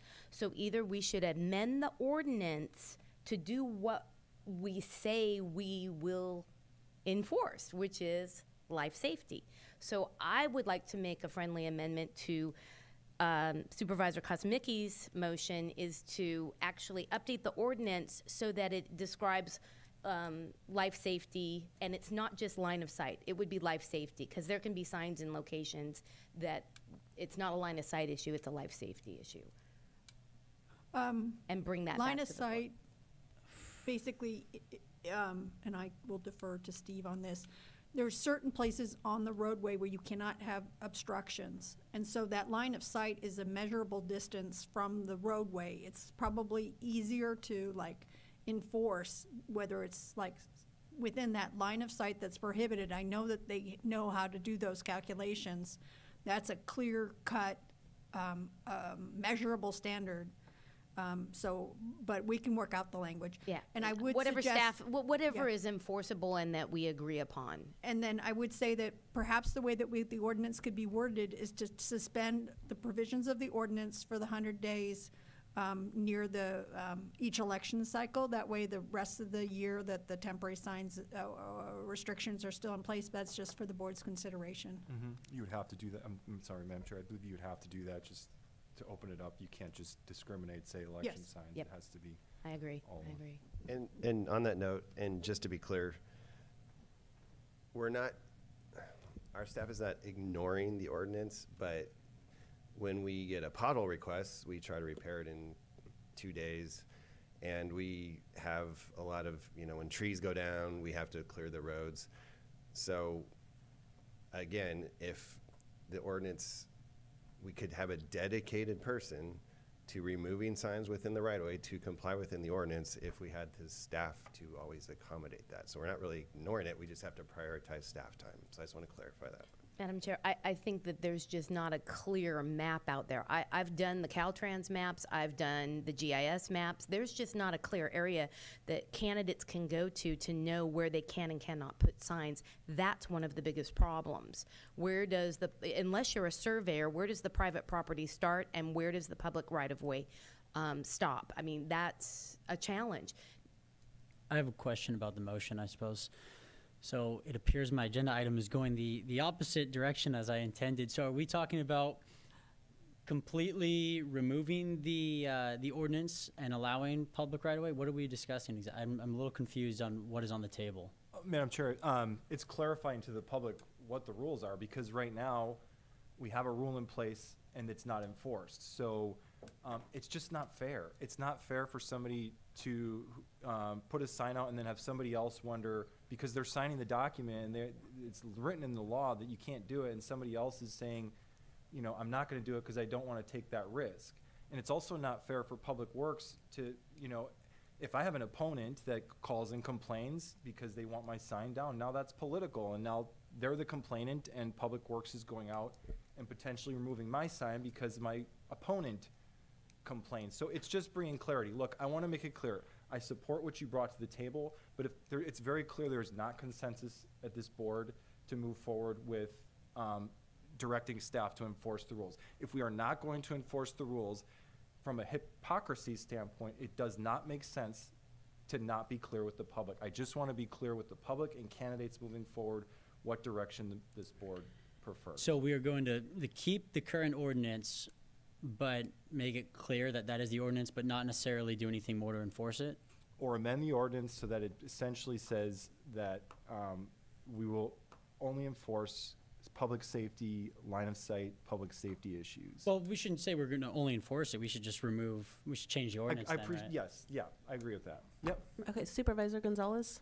Yeah, I mean, we're talking about hypocrisy here, but Supervisor Kosmicki, I recall a conversation that you had Public Works, RMA go out there and try to remove signs when somebody, it was an anonymous somebody, and I don't know who it was, you wanted them to go out there and remove the signs that were out to try to recall you.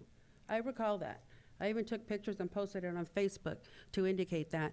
But it's like, let's not talk about hypocrisy and transparency and you're trying to do the right thing and then you're all, oh, it's not fair, it's not fair. Just stop it already. We have an ordinance, we just should enforce it, and that's it. I understand that there's personnel issue, but let's do the right thing and implement a fee schedule so then it offsets the RMA or Public Works for the time they're wasting in retrieving the signs. I mean, what's so hard about that?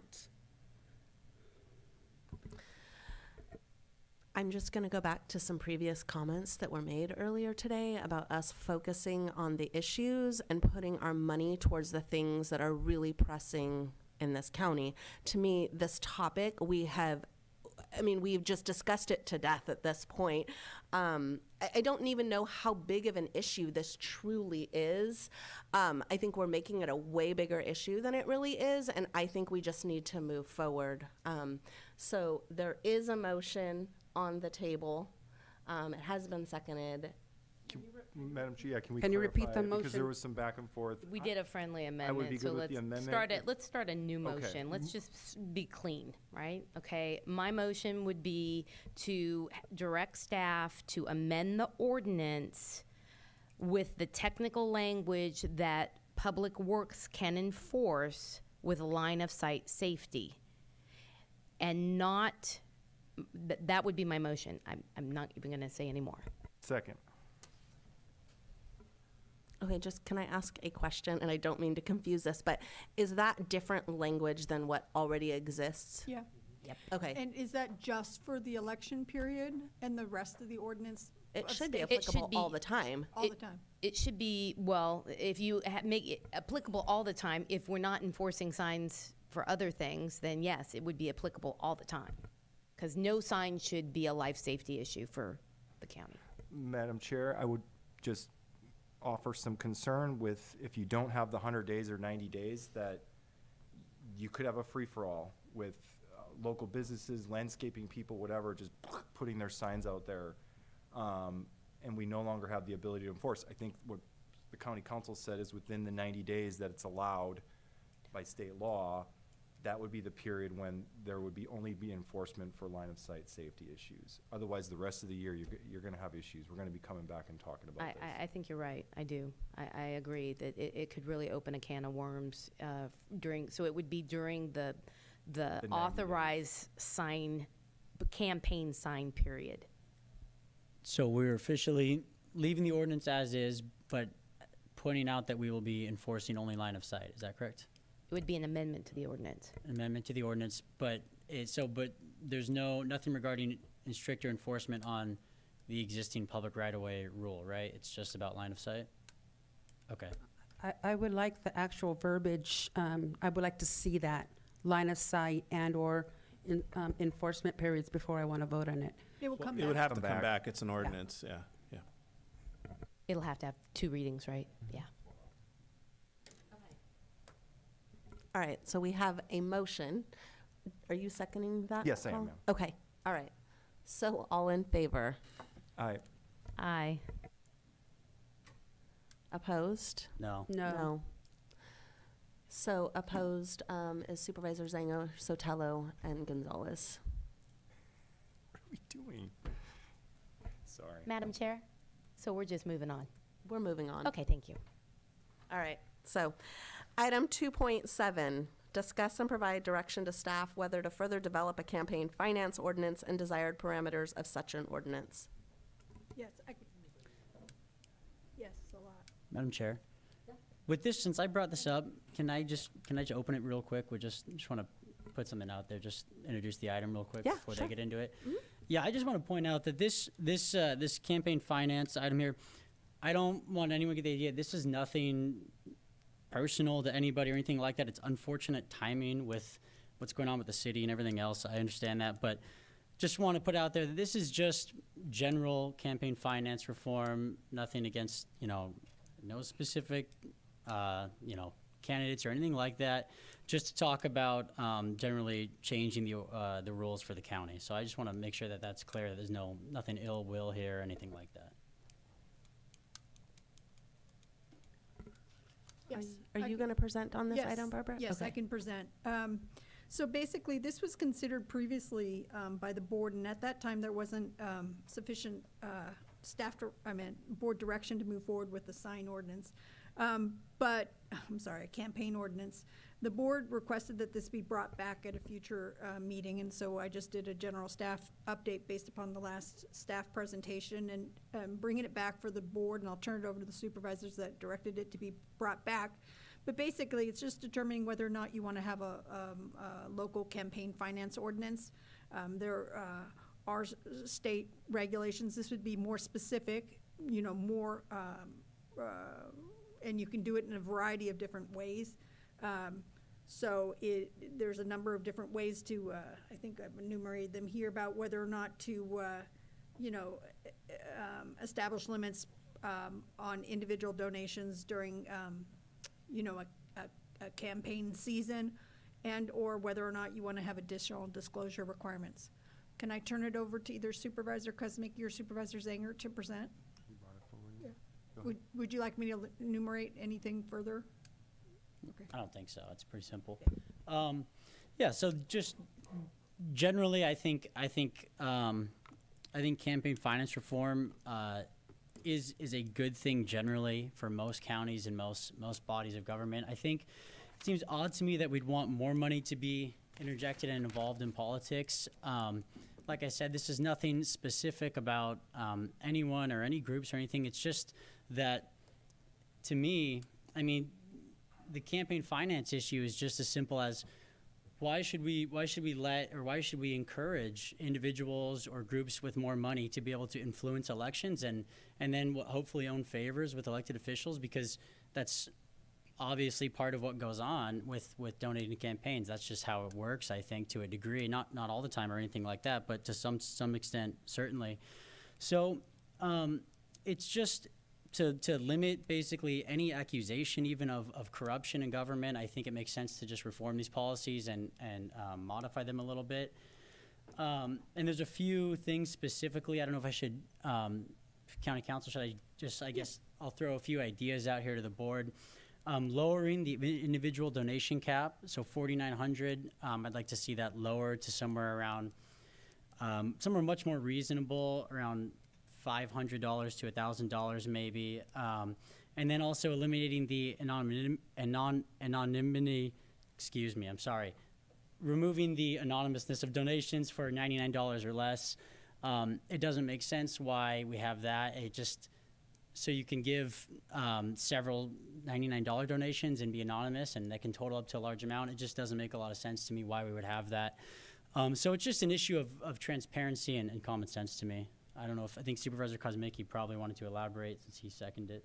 Yeah, I appreciate it. I brought this up as well in 2021. I've been very clear that, you know, I'm a big supporter of campaign finance reform and having limitations that go beyond the state rules, because the only thing we have in place now is the state allows a cap of, I believe it's $4,900 or so now per donor. And so we have to remember, we always talk about how small of a county we are. We're 65,000 people. So that $4,900 limitation, which is a lot of money, applies to all the counties that don't have local restrictions. And so when I'd done my research on this in 2021, there were, at the time, there were, I believe, 24 counties out of the 58 counties that have local ordinances or restrictions. So that's 41% of the counties in the state have that.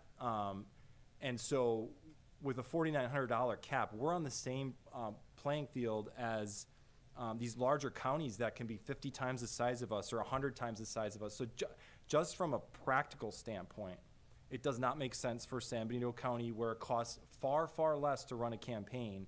It costs you at least six figures in most of these large counties to run a campaign, whereas here, realistically, it's in the tens of thousands of dollars, hopefully more on the lower end of that, you know, unless we're getting closer to running one of these, you know, big county campaigns.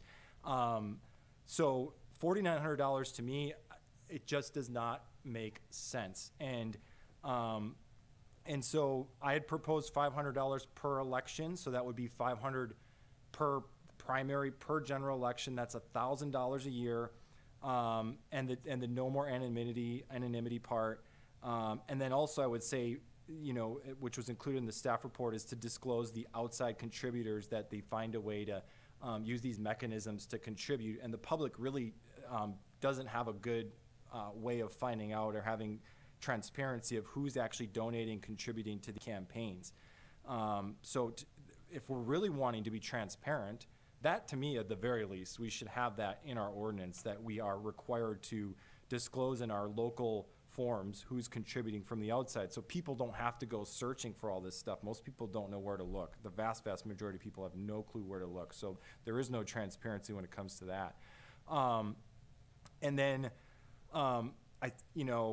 if somebody gets I don't blame people for taking large donations, because those are the rules, but if somebody takes a $4,900 donation, you can't tell me that they don't feel a sense of obligation to whatever word you want to use, please that person, or advocate for that person's interests, because that would be disingenuous. That would be disingenuous. The only scenario I could see is if a family member was supporting the person and had a lot of money and just decided, I want to support my family member, I don't care what they think about X, Y, and Z. That is the only situation where you're not gonna convince me that there's not some level of something owed to that person, because there is. It's just practical common sense. And I do believe having a further limitation, I don't know what that number looks like, but I do believe that would drastically limit the influence of special interest groups, whoever it might be, somebody that has an interest in a project or a particular issue. It certainly would at least limit that influence. So I think 500 is fair. I think it's practical. I think you can still, you can still raise plenty of money under the $500 cap. And because again, that's $1,000 if you're running in the county race in the primary and then the general election, that's $1,000. You can certainly do that. All I'll say in closing is that whatever we do here, if there isn't support for 500, can we please at least talk about another number, whether it's 1,000, whether it's 2,000, because to me it's actually pretty embarrassing that a county of 65,000 people is following the same rules as the state and allowing $4,900 contributions, because you can go win a race with 4 or 5 of those, and that's just leaves open the door for some problems. Thank you. Okay, let's go ahead and open it up to public comment, please. If you'd like to make a comment in chambers, please provide a speaker card, and on Zoom, please press *9 or the raised hand icon. I have Devin Pack.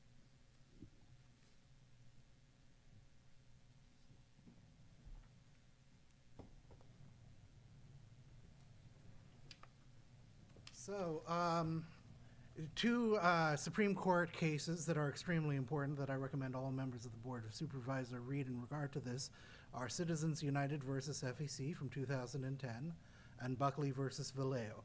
Those are the governing interpretations of law in the United States with regards to election law. And generally speaking, campaign contributions are regulated as a First Amendment matter, and as it is political expression, it is subjected to the highest scrutiny.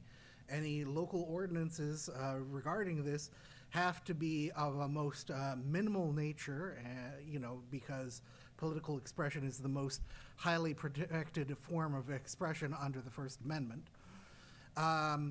So Citizens United versus FEC generally is that the expenditure of money, the independent expenditure of money in political expression is First Amendment and, cannot be necessarily constrained or capped. You can have transparency rules for disclosure.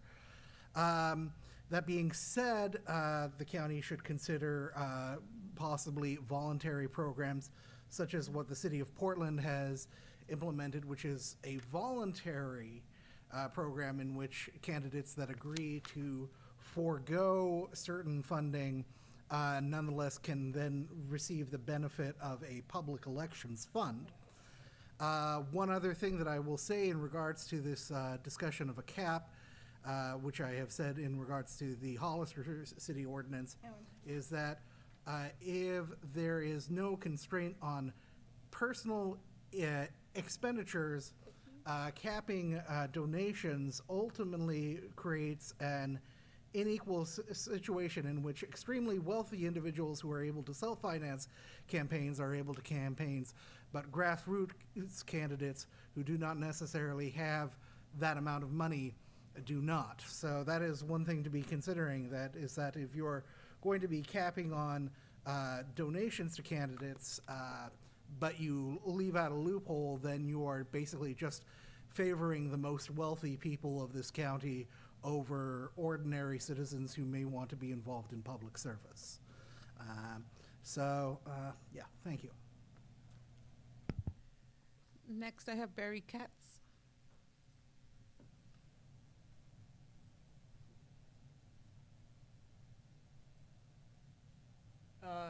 I just see people and groups, for example, like the Ansar Hills Democratic Club or any of the Central Committee or whatever, or any other group. Take a Strata Verde, for example. I think what you're going to see is a lot of going around, not donating to the candidate, so there's not a donation that the candidate has to file, but instead spending money directly, mailers, signs, other campaign expenditures, rather than groups and individuals giving donations to the candidate for them to spend as they see.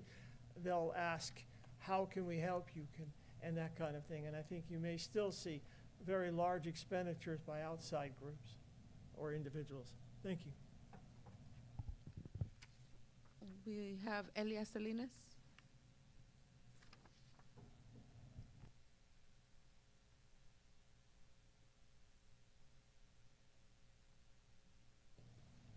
Thank you. Often you hear, oh, they're on the take. They're making backdoor deals. They're making money. And then we have a city supervisor who stated, it's obvious why we need to change this. I want him and I want you all to question him. What are the facts and make it obvious? Don't just throw it out there. Please call him on it. Why are we here?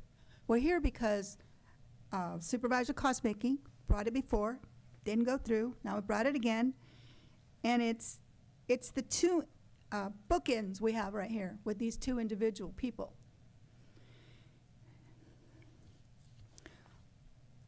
October 25, 2022. I don't remember the year. Anyway, $4,900. April 24th, $4,900. April 26th, $4,900. April 26th, $1,000. April 26th, $1,000. October, $1,000. And back and again on another date, $1,000. That's three $4,199 donations that Supervisor Zanger got.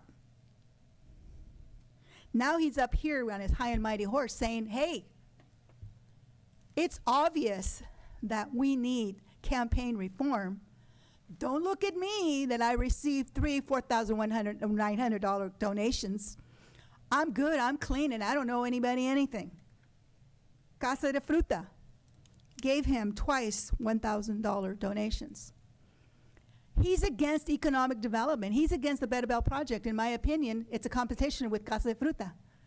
Should he recuse himself because he received $2,000 contribution to Casa de Fruta, and that's a direct finance contribution to him that he should be able or not be able to make a vote? If it's so obvious, then state what it is so obvious besides himself. This is the rich man taxed, is what it is.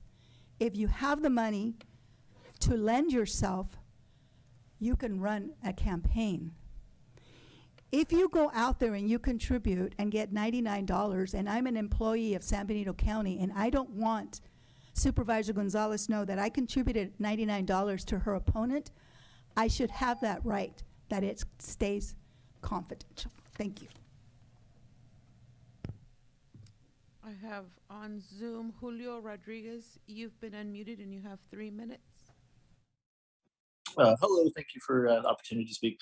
I definitely see definitely conflicts. I don't want to say any names, but we've had some races where some candidates have spent over $77,000 or almost I think it was $77,000 against a sitting supervisor. I mean, I think it really what if we continue down this path, it really shows, what kind of candidates are we trying to attract? Because I'll be honest, for me personally, somebody who has ran for a elected position before, $77,000, that's a lot of money to be spending on a race.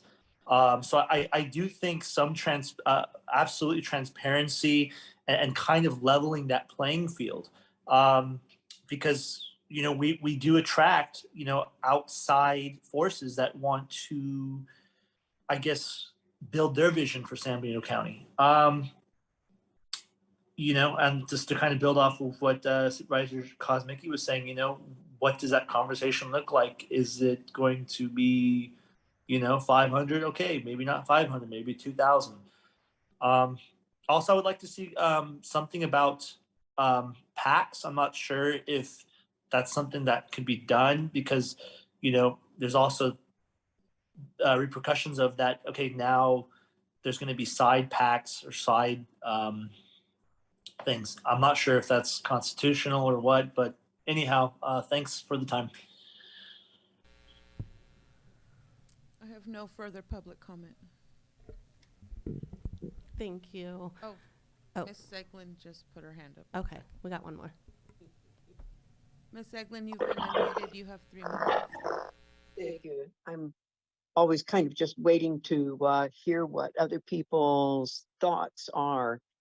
And considering the fact that I self-financed my campaign, basically, and what I thought to myself was, I looked at my own savings distribution, and I had a fund for my next truck.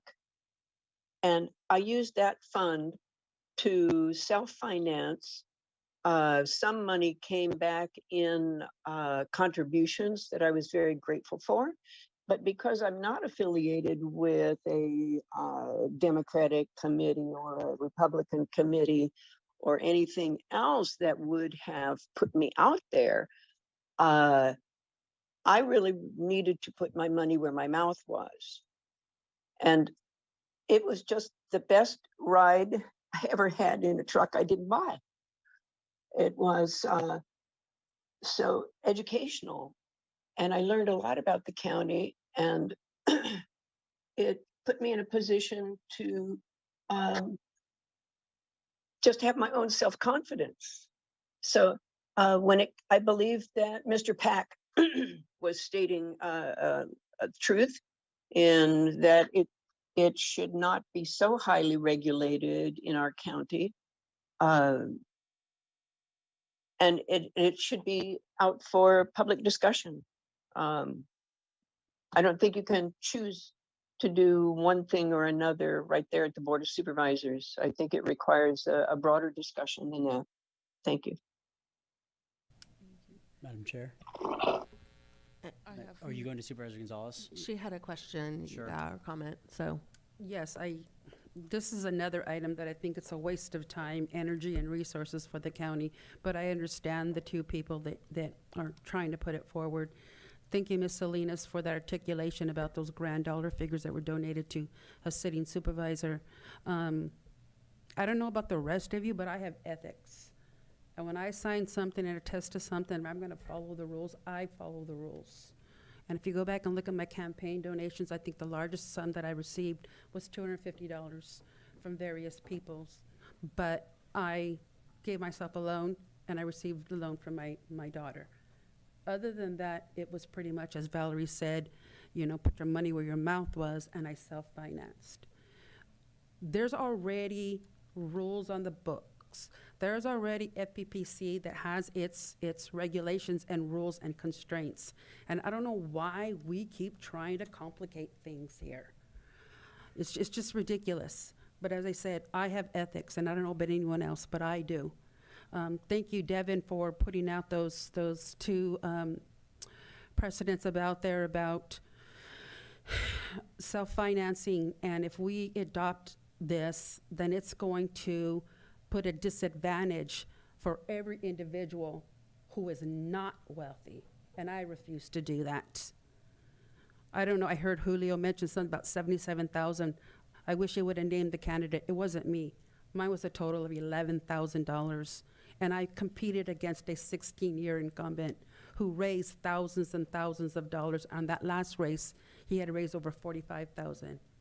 I beat him by knocking on doors and talking to my constituents. And yes, I did have strategically placed the signs too, because I only bought 10 of the big ones and 100 of the little ones. As I said, this was a self-funded campaign. And I don't know about anyone else, but for me, ethics are important. And when I sign something attesting that I'm gonna follow the rules, I follow the rules. This is a level playing field already. And there's no reason for this county to add additional ordinance or requirements at all. The city of Hollister, yes, you're right, last year they did pass something, but guess what? They're rescinding that. They'll be removing those requirements that were misplaced by the former mayor and his lackeys. And so I don't want to go ahead and enact something that's almost identical to what the city of Hollister did, when now they're going to recant what they did. So why don't we just leave it as is and stop whining and complaining, and let's go ahead and just have an election, follow the rules, and may the best winner win. Bottom line. Madam Chair, can I speak on something? Yeah, I know go you can ahead, throw it around. Supervisor Zinger. Yeah, so I need to point this out because it's a little ridiculous. The public comment conveniently forgot to mention that those $4,900 donations were from myself to me in the form of a loan. And I did that so that the public would know exactly where it's coming from, how much money I was using. So, and Supervisor Gonzalez, you should check it out before you say something about me. Make sure you look into it, because you can't always trust public comment. Because I was addressing the public comment, I wasn't addressing you, and then I went ahead and I gave the facts pertinent to me, so. okay, well, just, all right. Fair enough. I just want to throw that out there, that it's important to get all the information out there, because it's not exactly presented clearly. Okay, Supervisor Kuro, do you have any? No comment. Supervisor Kosmicki, do you have any other comments, sir? No further from No. what I said. Okay, all right. So I have a lot of different questions around this. So again, let's go back to enforcement and how are we going to enforce this? And we're going to now put this on staff, and, you know, I don't know. Francisco, would it be fair for me to call you up and just ask you what this, possibly this ordinance, the impact it would have on your department and what added duties you might have? Yes, so as it currently stands, the elections department is responsible for the administrative aspect when it comes to campaign finance and disclosures. Meaning we provide the information, we help candidates create their committees in terms of giving them the forms, they file with us, and then we upload and create their accounts in a service that the county provides free of charge. That is the extent. Something like this, and once again, I respect the legislative authority of the Board of Supervisors, will then require an enforcement aspect to it. As of right now, the elections department is not in the enforcement business. If there was to be some sort of cap, then it would be upon us or someone else to enforce when someone violates either knowingly or accidentally, by accident, which I do want to point out that the majority of our candidates make errors when they're filing their campaign disclosures. You will see this by the number of amended forms they get done right after they file within minutes. So the city of Hollister, in their infinite wisdom, when they pass their disclosure limits, they actually contracted with a third party for the enforcement mechanism, which in itself serves very appropriately for someone like our elections department, because then we're not in that business. It puts the burden of a third party to go after the candidates, whether they knowingly or unknowingly didn't file correctly. So otherwise, it would create an unburden on my staff, because as everyone here, anybody who's ran for office knows, there's really one person in my office who takes care of this.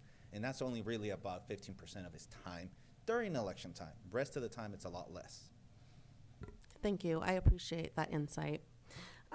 So I'm not in favor of changing the campaign finance ordinance.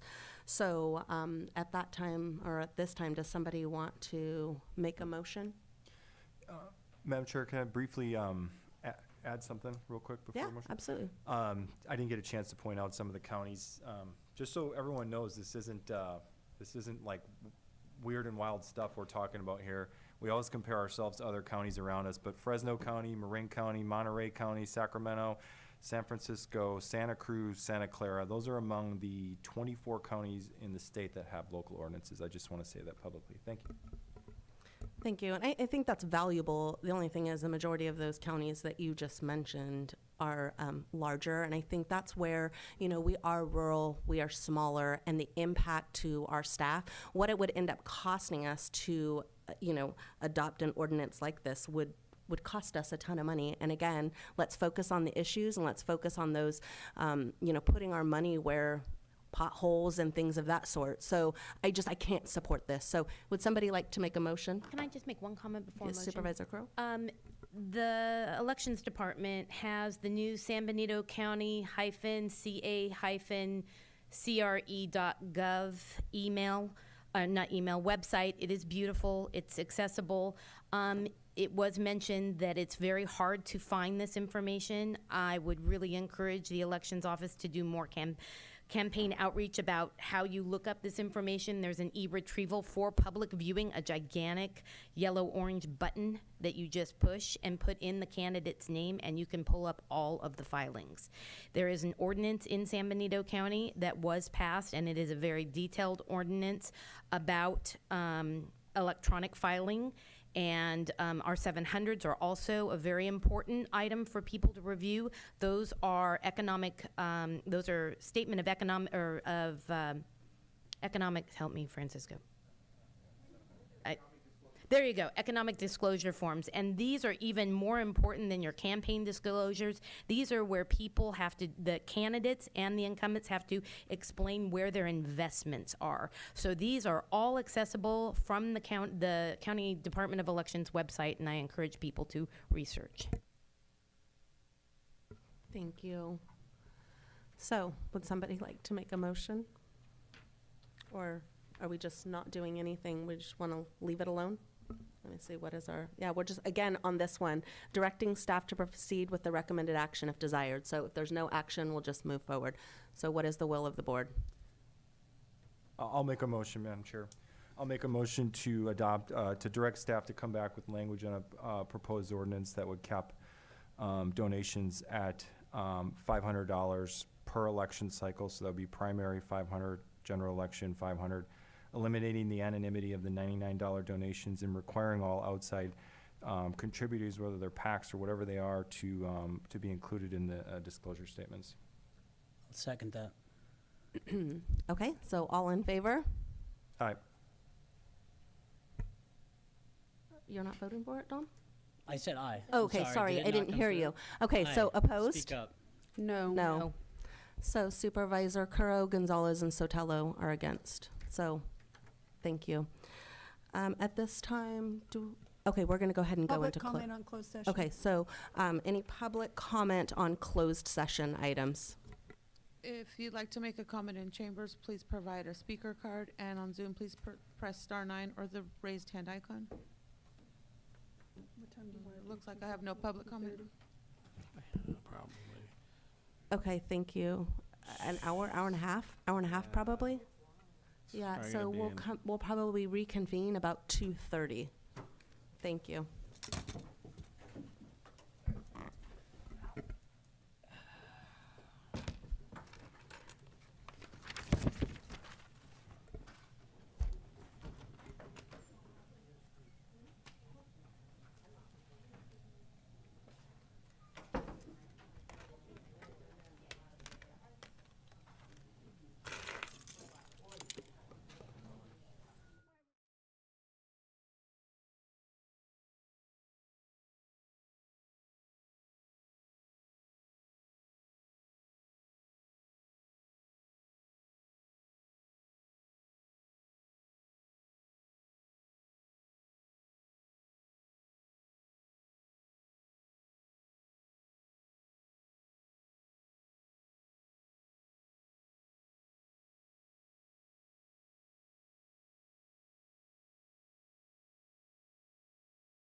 report out on closed session, please?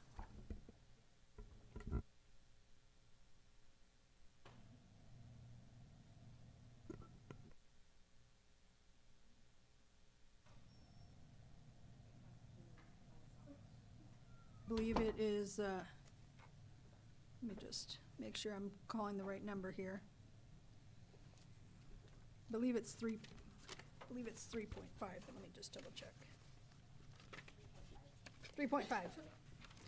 On the Lee matter about, the board approved an extension of the tolling agreement by a 3-2 vote, Supervisors Koznicki and Zanger against. Thank you. Okay, so we'll go ahead and go on to consent agenda. Okay. So the first item is item 1.6, pulled by Supervisor Zanger. Yeah, thank you. So there was some public comment about this. I just wanted to get some clarity on the reasons for this. Maybe just a better explanation on what this is all about and the effect it's going to have. I don't know who's best to comment on that. Was Selena Stoller was going to comment. Selena was going to comment on that. I was looking for, is she online or? She's not present. I did text her. I She's don't know playing if hooky. Madam Chair, can we go to the other items and we'll call her in? Yep. Thank you. Yeah, okay, so we'll table 1.6 and move on to item 1.13. This is Supervisor Zanger as well. Yes, thank you. I guess a couple questions for Steve. I'll let you get up there. So just generally, because I know this is about just flood repair work, can you give like a brief overview of what exactly residents can expect to see as far as flood repair work that the county is going to undertake in public areas? You bet. So this emergency item was specifically for the urgent repairs that we had to reach out to contractors to kind of open roads kind of ASAP. And a few of those roads that we opened and worked on were San Juan Canyon. We did a couple repairs. We did a repair on the Alameda as it headed towards county limits because there was a creek there that kind of washed onto the Alameda in San Juan Bautista, and it kind of became an actual little river itself. There was some repairs on Eremitas Road, Cole Road, and Lime Kiln Road was almost completely wiped out, so we've had a contractor working on Lime Kiln Road as well. So those are just some of the kind of the major repairs that are going on. And just to provide some context, for the longer term permanent repairs, we'll be reaching out to contractors and doing a somewhat slower process because, for example, San Juan Canyon, there's a large creek repair and some tree removals that will have to happen on that. Similarly, in one area of Merrill Road, we're gonna have to do permanent repairs. Eremitas Road, we're also doing permanent repairs. So those repairs won't necessarily apply to this resolution because we'll go through more of a standard contracting process for some of those longer term repairs, if that answers your question. Yeah, it does. And then just regarding Lover's Lane specifically, is there anything, do you have anything set for that? Is there any going to be work to be done or has been done? Can you give an update on that? So we actually did. We had granite construction. There was, on the north side of the bridge on Lover's Lane, there was a ditch that was completely silted up with debris.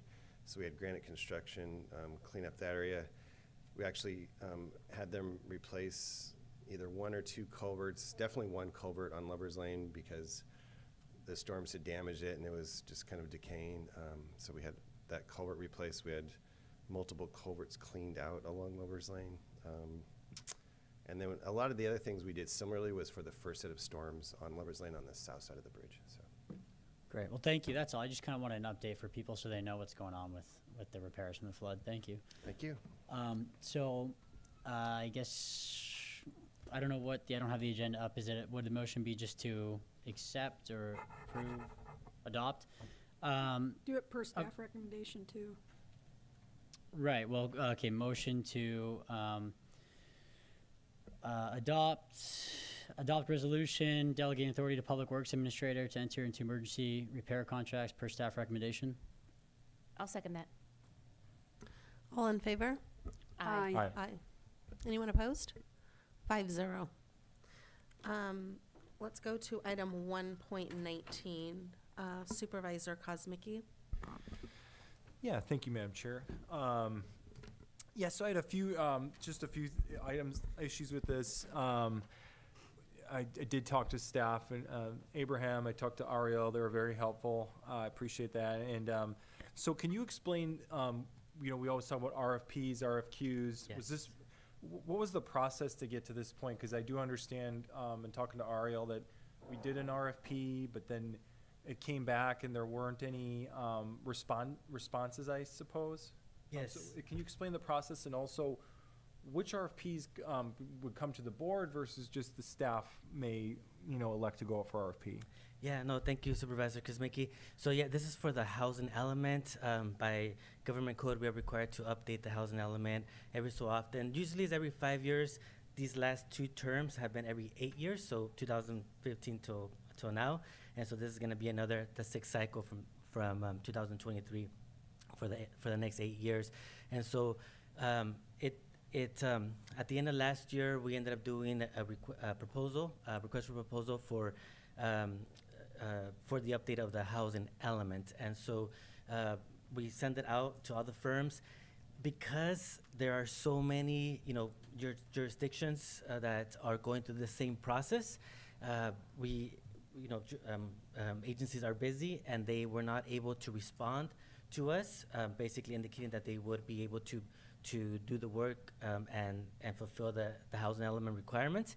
And so then we went out again. We went out again and basically told the firms that we really needed to get somebody on board. And so then we did hear back from 3 different firms. We heard back from Kimley Horn, we heard back from Harrison Associates, and we heard back from M Group. And so they provided their proposals to us. We analyzed them in-house, the planning department, the public works department, and county council. And then we ended up selecting Kimley Horn for the proposal for their work. Okay, and then would it be inappropriate to go out for another? You don't think there's a need for another RFP, RFQ process, I guess? I assume that because you're bringing it to the board. Because we're bringing it to the board, that is correct. And right now, it's just because of all the different firms being just very, very tight on their schedule and being difficult to be able to do the work. We really had to be the ones kind of going back and, going back to the different firms and letting them know that, we've done business with you in the past, we really need your help, and we were able to get these 3 firms. Did we, I believe EMC handled the general plan? Am I mistaken on that? The EMC did part of it. It was a different group. The county started with a different group, and EMC kind of just at the end took it through the finish line. Was in EMC 2015. contact? They would have familiarity with the general plan? Yes. So yeah, we did not hear from EMC. But we did contact them for certain? Yeah. So EMC and all the different firms. It was an RFQ, I believe. So we did not hear back from them. Correct. They were in our contact list, and we did not hear. Okay. So I understand the RFP part now, and that's very helpful. The Sure. second part that I was kind of somewhat concerned about, and I don't want this to be political. There are optics in the community that, so Kimley Horn is, my understanding, they're a consultant for Strata Verde. And so we would be hiring one of the primary consultants for Strata Verde. They're independently contracted with them to basically help us, revise our housing element. And I just don't want this to become this sort of back and forth accusatory sort of thing. So I'm a little concerned about the optics of that, just considering that, I know there's no housing in the Strata Verde plan. I'm not saying there is, but there is that concern out there in the community, and it's not just the mayor. There are the former mayor. There are other people who have actually called me in recent days. So how would we navigate that just to ensure that there aren't any potential even optics issues with them, helping us with the housing element while they're working with Strata Verde. Good. Thank you for your question, Supervisor Kuzmicki. So with the Strata Verde, their focus is mainly in the engineering aspects of the project, mainly with the all the civil engineering and so forth. With the housing element is going to be focusing with all the needs of the housing element, making sure that we meet all the different requirements that the housing element is asking for, making sure that our community is aware of all of the different needs. It's gonna cover. They're gonna make sure to cover all of the different sections from, what is our population that is considered overcrowded. Meaning that it's all the households in San Benito County that meet the criteria, and what types of policies are gonna be recommended to the board that we can implement to try to alleviate those issues. How can we be able to address special needs housing, including farm worker housing, single parent household housing, all within the special needs category, and what types of policies we can potentially adopt to be able to address. So that's going to be the focus of Kimberly Horn with us if selected by your board, specifically the housing element needs for our community. Identify what they are, and then provide potential policy that we can adopt to try to see if we how we can address that policy within the next 8 years. And in talking to Ariel, I asked about who's most qualified. She thought one of the others maybe potentially. I don't want to put words in her mouth. Is it because we did not do a formal RFQ for this? Would it be appropriate, inappropriate to go back to that firm and say, are you willing to do it because if they're deemed as more qualified potentially, are you willing to do it for a lower cost since Kimberly Horn came in at the lowest? That's a good question. So we did have another firm that we felt very, very confident about.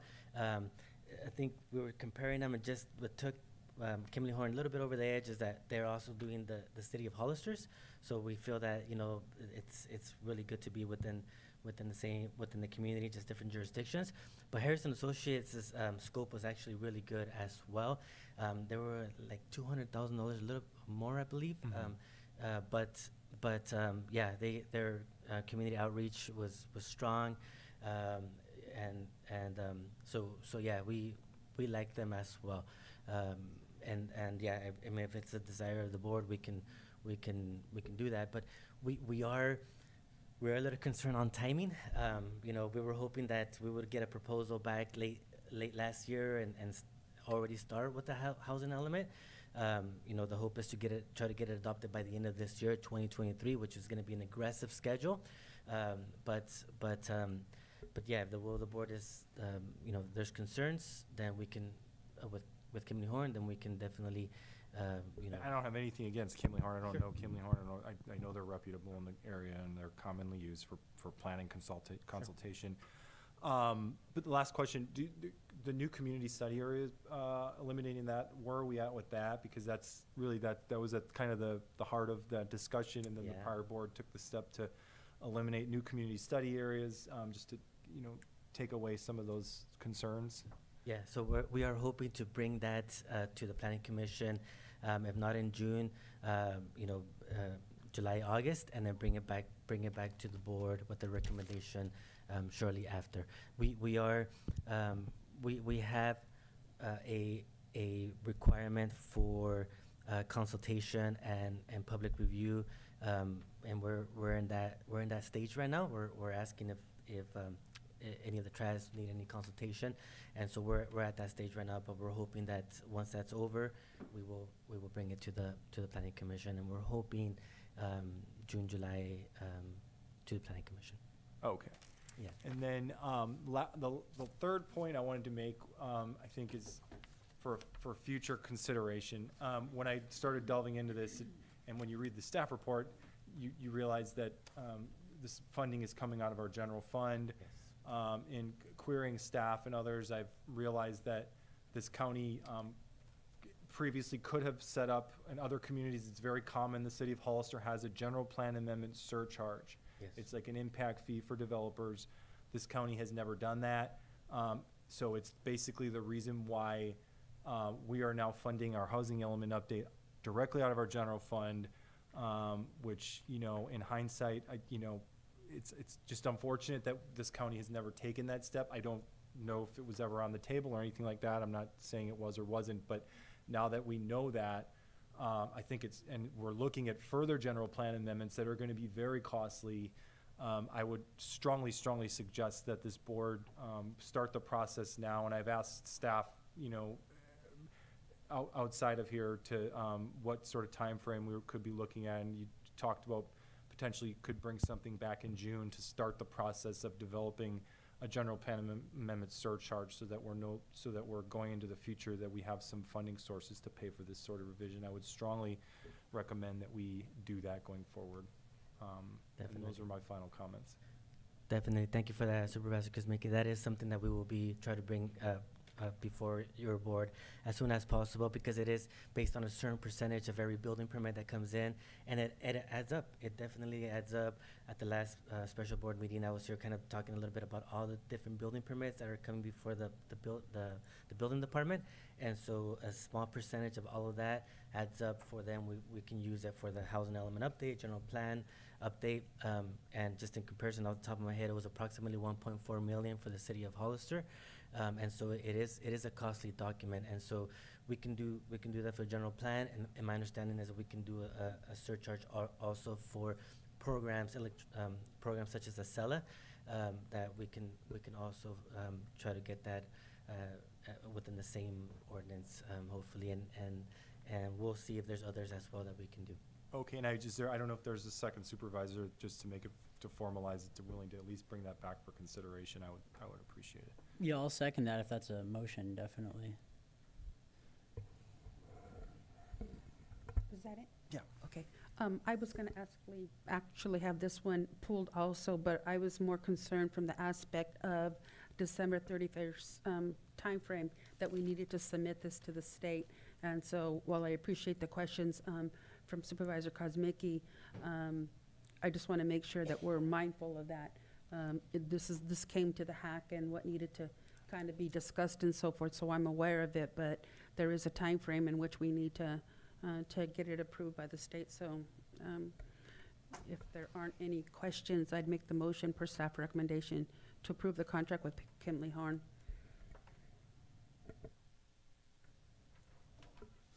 Does somebody want to second that? I'll second it. Okay. No, CAO Espinosa has a Yeah, comment. I just was going to comment on the earlier responses. We are currently working on our impact fee 5-year report. So we've been diligently at it for a bit, and we're going to, I've asked our staff to actually look at a general plan fee alongside that. So just an FYI, when we actually process that, the impact fees, that may be on it. So just an FYI on that. We're working on it. Madam Chair, can I ask a question of council? Yeah. Does county council have any concerns with using this firm for the housing element?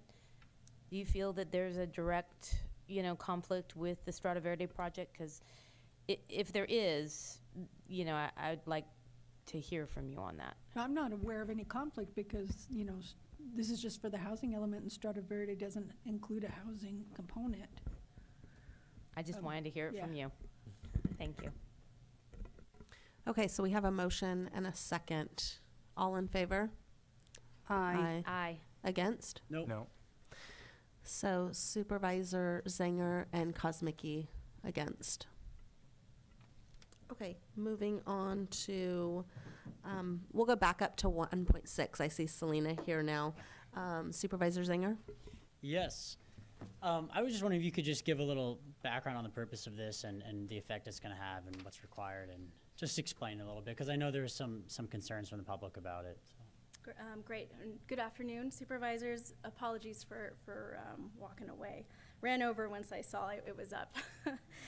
So Senate Bill 511 is an appropriation of $2.5 million to the California Air Resources Board The letter of support and fact sheet for Senate Bill 511 was attached to the staff report, was brought to the county administration and RMA about a month ago by the Association of Monterey Bay Area Governments. And a big thanks to Gracie for putting that together, the item. Overall, this legislation seeks to provide funding for CARB to prepare greenhouse gas inventories for cities and counties in California. The funding given to CARB would trickle down to AMBAG and other designated agencies to prepare those inventories. These inventories are critical in preparing jurisdictions' climate action plan and to prioritize grants, funding, and resources as it relates to greenhouse gas reductions and various sustainability efforts. Direct support has already been provided by the City of Salinas, County of Monterey, City of Marina, City of Monterey, City of Santa Cruz, San Mateo County, Santa Clara County, and League of California Cities, and at this time there's not been any opposition to the bill. To date, AMBAG has prepared and provided community-wide inventories to San Benito County, various inventories between 2005 to 2020 at no cost to San Benito County as a member of AMBAG. These inventories can cost an individual jurisdiction anywhere between $7,000 to $30,000, depending on the complexity of the study. And no funding has been identified for AMBAG to continue those inventories, and this is the reason we're bringing forth the letter of support. Okay, yeah, thank you. I think that, I mean, that makes sense to me. That clears it up. It's a letter of support for AMBAG to get some more money to basically effectually help us. And I know there's some comment about trying to save the world. I don't know if that was in direct relation to this. I think there was a comment about that. But just point out that AMBAG is obviously just a regional organization, and I think they're out to just help the local air quality. I don't think they have any intention of trying to do some serious climate change alterations. So I just want to throw that out. But I don't have any more questions. Okay. If anyone else has any questions. All right. Well, then I'll make a motion to approve letter of support for Senate Bill 511. I'll second that. All in favor? Aye. Aye. Anybody against? 5-0. Thank you.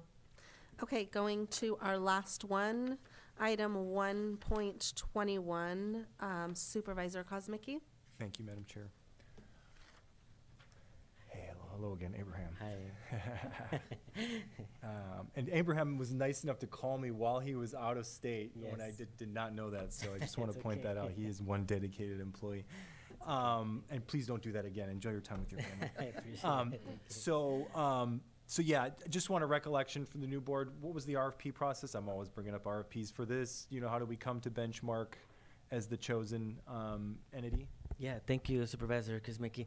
My understanding, I've been here just a year and a month, but my understanding is that Benchmark has already been contracted with the County of San Benito. The County of San Benito, Benchmark works for the County of San Benito, so we as a county has hired them to basically help us as them being the experts for all the mining operations. So they collaborate with staff, and we work with them. They go through the application process whenever there's an application in. They help us with the CEQA process. They help us with the annual inspections. You'll be our current code actually says to do inspections of the mines from time to time, but we should actually you're gonna get an amended code that's gonna come to you that basically says it should be annually, and so they have been helping us with that. We're just gonna do that formal recommendation pretty soon here, hopefully next month in June. So yeah, my understanding is that it's an agency that has been contracted by the County of San Benito to work on behalf of the county in collaboration. Great. And is all of it reimbursable? I know generally mostly reimbursable. Is all of that 800 X number of dollars, $1,000 reimbursable? Very important and great question, Supervisor Kuzmicki. Yeah, it's reimbursable by the applicant. So we work with all the different applicants. In this particular case is Ranch 35, and the applicant will be basically paying the cost for Benchmark and the cost for staff's work on the application process and CEQA review and so forth. Great. Yes. And then just moving forward, I'm just hoping to get clarity on, because there's relatively high attention. I think there will be more as time goes on with this Yes. project. The public is very interested, I think. Sure. It's in my district. It's that area when you're on 156, going toward 101, close to 101. There's a nice property there. Just for transparency, I went on a site visit with staff. Yes. You can tell everyone. Yes, yes, we With work staff together. and the applicant, and so that was in February. I just want to know, so the public that's paying attention to this, what process we have just generally moving forward as far as availability of documents, and, you know, I brought up the reclamation plan, for instance, and when the public can see these sorts of things. I just want to make sure that we as a county are opening the door to full transparency for folks that want to pay attention to the process. Very important to have that transparency, Supervisor Chris Mackey. So pending your approval of this contract with Benchmark and having that, allowing for the applicant to pay for the services of the application process and the environmental report, we will start the process. We'll have a notice of preparation and a scoping meeting where we'll invite the members of the public to be able to be present and to be able to listen to the scope of work that we're going to be doing through the evaluation of the environmental impact report, and be able to provide a presentation indicating a summary of all the different sections that we're going to be analyzing as the environmental concerns that there may come up. And if any member of the public, any engineer, any neighbor, anybody has any concerns, that would be the time to be able to provide it to us during this public forum, and even throughout the process of the environmental impact report, especially during the times where we have the public comment periods. And so at any time, they can contact us. They can go to the office and look at the application, look at, provide their comments, and we'll be more than happy to help any member of the public. Where would they go now for like the reclamation plan, for instance? Is that available anywhere yet? It would be at the Okay. at the office. Okay, yeah. and lastly, if you could just keep me in the loop, as obviously as it goes without saying, just so that I can try to my best to communicate with constituents. You got it, absolutely. Thank you, Abraham. You're very welcome. So this will eventually come back to the Board of Supervisors for approval, though, right? The entire project? Yes, so Okay. it would come before you. The EIRs typically do come before the Board of Supervisors. If there is a statement of overriding consideration that needs Okay. to be processed and approved. Okay, But there's great. some legal aspects Thank of it you. as well. Yes, the mining plans are approved through a conditional use process, and those are approved in the first instance by the Planning Commission. They would also certify the EIR, but there is a right of appeal of both the certification of the EIR and the conditional use permit to the Board of Supervisors. So if there was no appeal, it would not come before the board in the ordinary course of the processing. The other process that will be involved is because of AB 52, there will be a tribal consultation process involved, and I expect that would be significant in a project of this scale at this location. Thank you for that correction, Joel. Yes, and when we did the site visit, it's being there, it did not appear to be within the the cultural significant area, but when we were up there, we can see it. We can see it. So it's in close proximity. So, as Joel says, more than likely it would be a extensive consultation process. Thank you. Do you want to make a motion to approve? Yeah, move to approve as recommended. Oh, and Supervisor, I was just going to make one. I'm sorry. You can do a second. You do a I'll second it. Okay, and then I'll talk. Okay. This is something I think the chair and I have talked about a couple times. Is there a way to do a future agenda item about the mining operations in our county, and what costs and revenues are coming back to the county, and what natural resources are leaving our county? I would really like to be educated more about what businesses are out there making money on our land by mining it or, I'll second that. thank you. Well, I'm almost going to suggest, what about bringing this topic up at our joint Planning Commission Board of Supervisors meeting? Would that totally be agree. acceptable? Yeah, if that's the will of the board, we can. I would just say, because I know it's like right around the corner, we will work with staff to verify they can do the work, because there's going to be information that they have to gather and make sure we can get it done timely. Yes. So, but if we can't get it done by that day, we'll make sure that board And meeting. Madam Chair, if even if it's just a High level? cursory, high-level beginning Then we start could of a probably do that. conversation, We and could then probably do bring that. it back to the Yeah, board, we can do that. I think it's an area that we might want to have a little more public input Yeah. on. Yeah, that's probably doable. Yeah, I believe in I you. didn't want to commit staff to a Thank lot you. of work in a week's period of time, so. All right. Thank you for bringing that up. Okay, so we have a first and a second. All in favor? Aye. Aye. Anyone opposed? 5-0. Thank you. Okay, I think that does it. So if somebody would like to make a motion To adjourn. Second. All in favor? Aye. Anybody against? 5-0. Thank you.